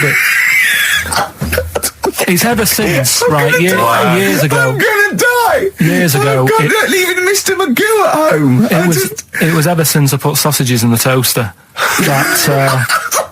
What do you mean? I nearly set the flat on fire. Because, do you know, like, when you're grilling food in a pan and all that? Yeah. Sort of sausages spit and it goes everywhere, doesn't it? And it makes everywhere greasy. In the toaster. So I thought, well, just want to warm them up. Yeah. Hung them in the toaster. Yeah. What And happened? she sort of caught. They got stuck and they sort of caught on fire, I imagine. She came in just as I was sort of plunging it, and what have you, came in from work. Said, "What are you doing?" I said, "I'm in sausages." Well, the oven isn't on. I know they're in here. What, you turn it off? Panicking and that. But I've never been into it. I've never been into cooking and that. At school and stuff, I didn't bother doing it. Oh, every time Suzanne comes home, she must think, please be the house still there. Yeah. Please not let me hear a fire engine as I come round this corner. Oh, God, she comes and goes, oh, God, thank God. I bet she's always happy to see you when she gets home and you haven't burned the place down or introduced some howler monkeys or something. Unbelievable. What I find extraordinary is there are people who are in sort of care in the community who don't need instructions No. on how to prepare food. Oh, they do. They can do it. Yeah, you show them once. Yeah, and they've learned it. Whatever you do, don't put sausages in the toaster, Johnny. Do you know what I mean? Yeah, and they've learned it. They don't put sausages in the toaster. Yeah. What is it? They put their fingers in. But, yeah. Landed Ben Folds on XFM 104.9. We've had an email, Rick, from Simon Whittaker. He says, he's throwing the question to Carl. Have you seen the video for that Ben Folds song where there's apparently a monkey working the sound desk and shifting the piano? Yeah, you want to check that out. Talking of monkeys working the sound desk, we've also had a lot of emails directed at you. Yeah, a lot of emails directed to you, Carl, asking if you saw this programme that was on in the week. I think I didn't see it. I think it was called The Strangest Village in Britain. Yeah. Did he watch it? He called me 6 times during it. Of course he Called did. me 6 times. Now, just explain briefly what this was, because I didn't see it. Well, it was a sort of an experiment. I think I can work out from the sort of 70s, and it was sort of run by, from what I can make out, mainly sort of German Christians. Right. And what it was people with various disabilities or mental illnesses, Down syndrome, autism, bewildered, and they were living normally in the community. And there was 300 people in the village. Half had some sort of problem, mental problem or disability, and the other half were sort of carers. And I mean, it was very, very strange. And where is this village? It's somewhere in this. It's up near Yorkshire. Whitby, innit? Yorkshire, Right. yeah. Okay. But he called me. He called me at various points. We were watching that. It just started off. He went, geez, if that's the beginning, what have they got coming up? Then there was 2 fellas, and the phone rang, and it went, what is going on? And it was 2 blokes who had created their own language. Okay. And they were going, and you go, and it was an interesting program. I love documentaries like that. But what made it twice as good was that I knew that Carl was getting confused. Yeah. There was one bloke that went round interviewing people, and he'd just have a string of questions, and he'd go, have you ever had curly hair? What's your favourite animal? Have you ever seen a badger? All right. And Carl was getting stressed. It was stressing me out. Because he was trying to think of the answers quickly enough. He was sort of saying, do you like mosaics and that? And I was like, oh, do it. And the next question was coming in. It was like Mallet's mallet. You know, that sort of that word association thing. I was stressing me out. But he said he wanted to go there. He actually said, could I go for a holiday there? And I went, well, I doubt that. I don't know. Maybe you could go on a visit. That would be great, wouldn't it? For Carl to walk in there. But the thing about it would be like Carl would be the ruler. He'd be the king. It would be that in the kingdom of the blind, the one-eyed man is king. I mean, he would just dominate. I don't know. There were some of them were quite clever. Really? Yeah, I don't think I think he'd probably be average. Yeah. I don't think he'd. Okay, he'd just blend in. No, I don't think he'd shine. Yeah. Because a lot of them were quite good at some things right now. He didn't like the angry bloke who punched them. There was this really sort of sweet Down syndrome woman called Nan, and she hadn't hung her coat up, and this angry bloke was going, if you don't hang your coat up, I will. And he punched her, didn't he? Yeah. And poor Nan got it in the neck from everyone. There was another woman bullying her, wasn't he? Yeah. But he liked the little the little Down syndrome fellow with the woolly hat who was helping that woman. If I went there, he's the one who had sort of hunt down and say, come on, let's go for a pint or something. Sure. But incidentally, do you like mosaics? We didn't establish that. He's still thinking about it. David Bowie, Watch That Man on XFM 104.9. Now, coming up, Steve, and listeners, I'm talking to them mainly. I'm not really, I'm talking to you and Carl, really. Yeah. But coming up, an old feature, Knob News. Oh, Knob News, the welcome return of Knob News. Yeah, and Monkey News is still there, isn't it? yeah. Just briefly, you don't think you really gave that Competition Justice? Did you not handing out the email? No, let's just quickly whiz through the questions again. Yeah. John's texted in, by the way. He says, I never get any of the Rockbusters clues. Is this a good or a bad thing? Definitely a good thing. Definitely a good thing. Definitely a good thing. Yeah. Yeah. Did you have to have that thing done where they say, what side do you wear your member? What side you dress? They don't say what side you wear your member. That would hardly be a euphemism, would it? So they say, what side you dress, sir? It means what side your little poke, your little John Thomas leans, doesn't it, on rest, usually to the left, isn't it? Your little left you know, testicles. if I said to you now, what side do you wear it on? Do you know? It would be left. It would be the left. That's what I mean. If standing there, right, with nothing restricting it or holding it in or holding it up, right, it sort of leans. Your one ball is sort of like slightly back and lower, isn't it? And your little John Thomas rests there, so it's left. And the reason they ask it is so they don't put the tape measure up on the left and squash your willy or touch your willy. So it's nothing to do with like, well, you'll need a bit more room of sort of more material on that side, or. Well, no, I don't think they compensate. It's just when they put when they stick that up into your groin, they don't want to come in contact with your little. The thing is, I don't know what side I wear stuff on. I just sort of pull my pants up and wherever it wants to go that day. But maybe it's not big enough to sort of make any, real decision. But, like now, I'm sat here, right, with my jeans on. I don't know where I am. Well, that's clear from hearing you talk. No, but what I mean is, if a fella said to me, what side are you, what side's your member on? Member? What is this the use of the word member suddenly? I'd go... Well, it's usually not appropriate, and also, I imagine in the old days they had big baggy pants that used to sort of like hang down, and now, like with those stretchy boxers and briefs, it's sort of held up in a nice neat little parcel, isn't it? So it's probably not appropriate. It doesn't come in contact with your little snake. So, did you ever, have you ever heard that? Are you telling me a tailor has asked you that and you went, what do you mean, mate? No, I've never, I've not really had one made to measure. I had one made when I was a kid, but since then I've sort of bought a suit off the hook. But when you were saying about buying a suit, I know that question sort of crops up and I don't know what the answer is. It just annoys me the way I don't know, there's no surprises anymore. Do you know what I mean? People know. What do you mean? He's going to go, right, I'm going to measure you now. Which side shall I measure? Go, well, pot luck, go on, have a look. Right, there you go. Oh, you got it. You checked me out. What do you mean there's no surprises anymore? What are you talking about? Everything you say is a surprise. Everything you say, every opinion you have is a surprise to me. What I mean is, why aren't people just happy just to go, well, depends, doesn't it? I'll just pull the pants up wherever it wants to go. I'm happy. What do you mean? Why is this such a big issue? But Carl, when they ask you this question, they're not making a note of it somewhere. It's not statistical research to find out what the kind of common leaning is. It's a question so he doesn't touch it when he's using his tape measure. Just be careful. But he is being careful by asking the question. But what's wrong with him touching it anyway? It's only like a slight... Fair enough. But if he just sort of, knocks it a little bit, you can just go... Do that again? To me, it's the same as the prostate thing. It's just happening all over again.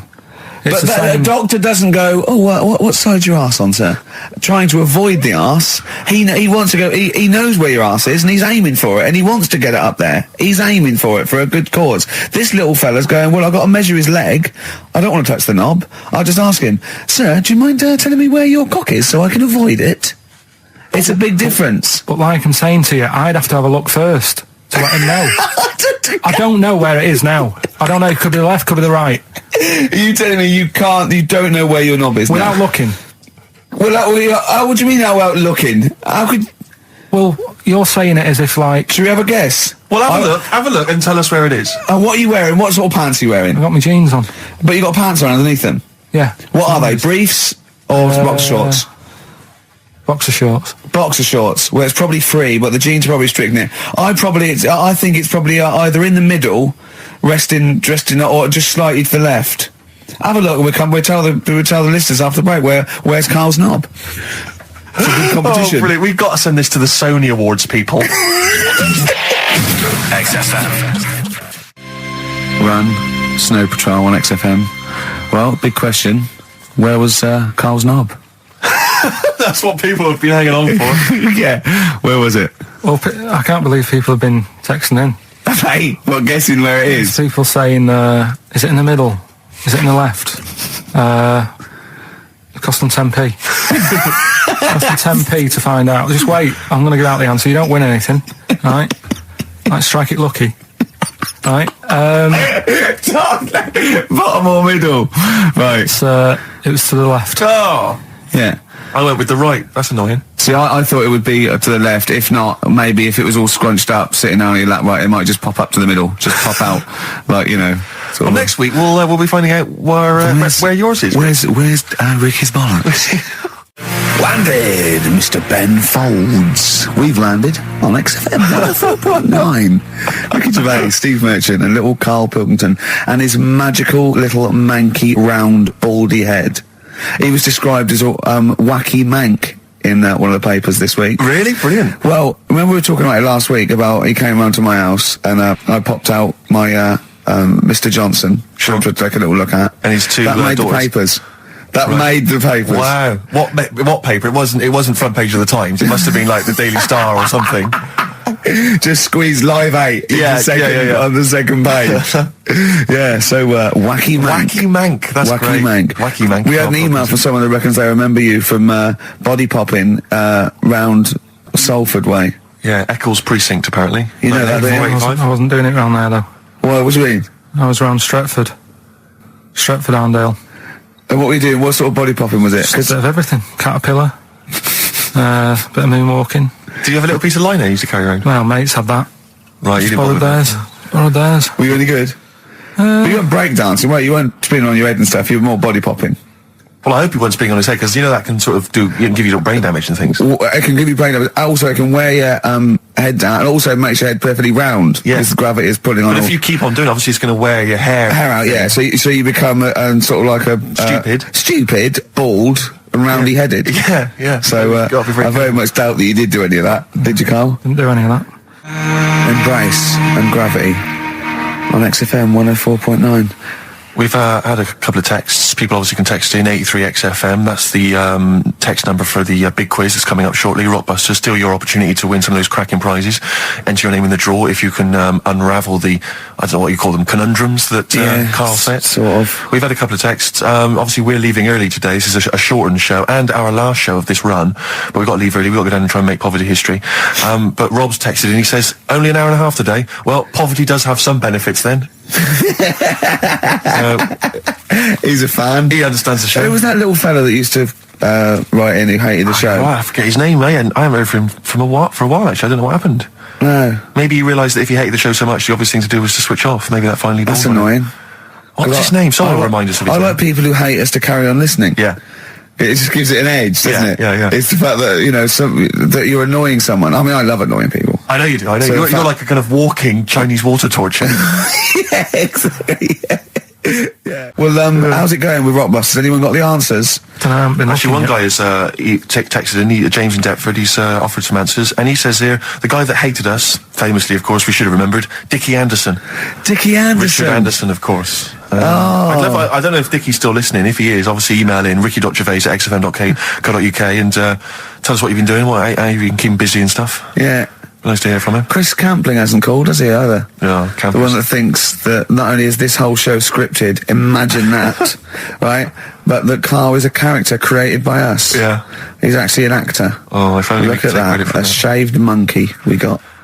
Put the message in the box, put the message in the car, drive the car around the world, and I'm imagining, Rick, that message is make poverty history. That's World Party, put the message in the box. Yeah. Can I just say quickly while I think of it, we get a lot of emails from people, a lot of texts saying, can you send a big shout out, stuff like that. I've just looked at one now, Scott and Julie in Australia listening, they want a big shout to them. But there's so many people that do it, and I'm obviously just want to say, sorry we never get to your emails. We're very, very lazy. We never really get to look through them. But we obviously do appreciate you emailing in, texting in, stuff like that. And also, can I send a big shout out to my grandparents, who I believe might be listening on their new digital radio? They're pretty high tech. Very nice country. Yeah. Are they the merchants of Bristol? Merchants, yeah. Yeah. Props to them. Props to them, yeah.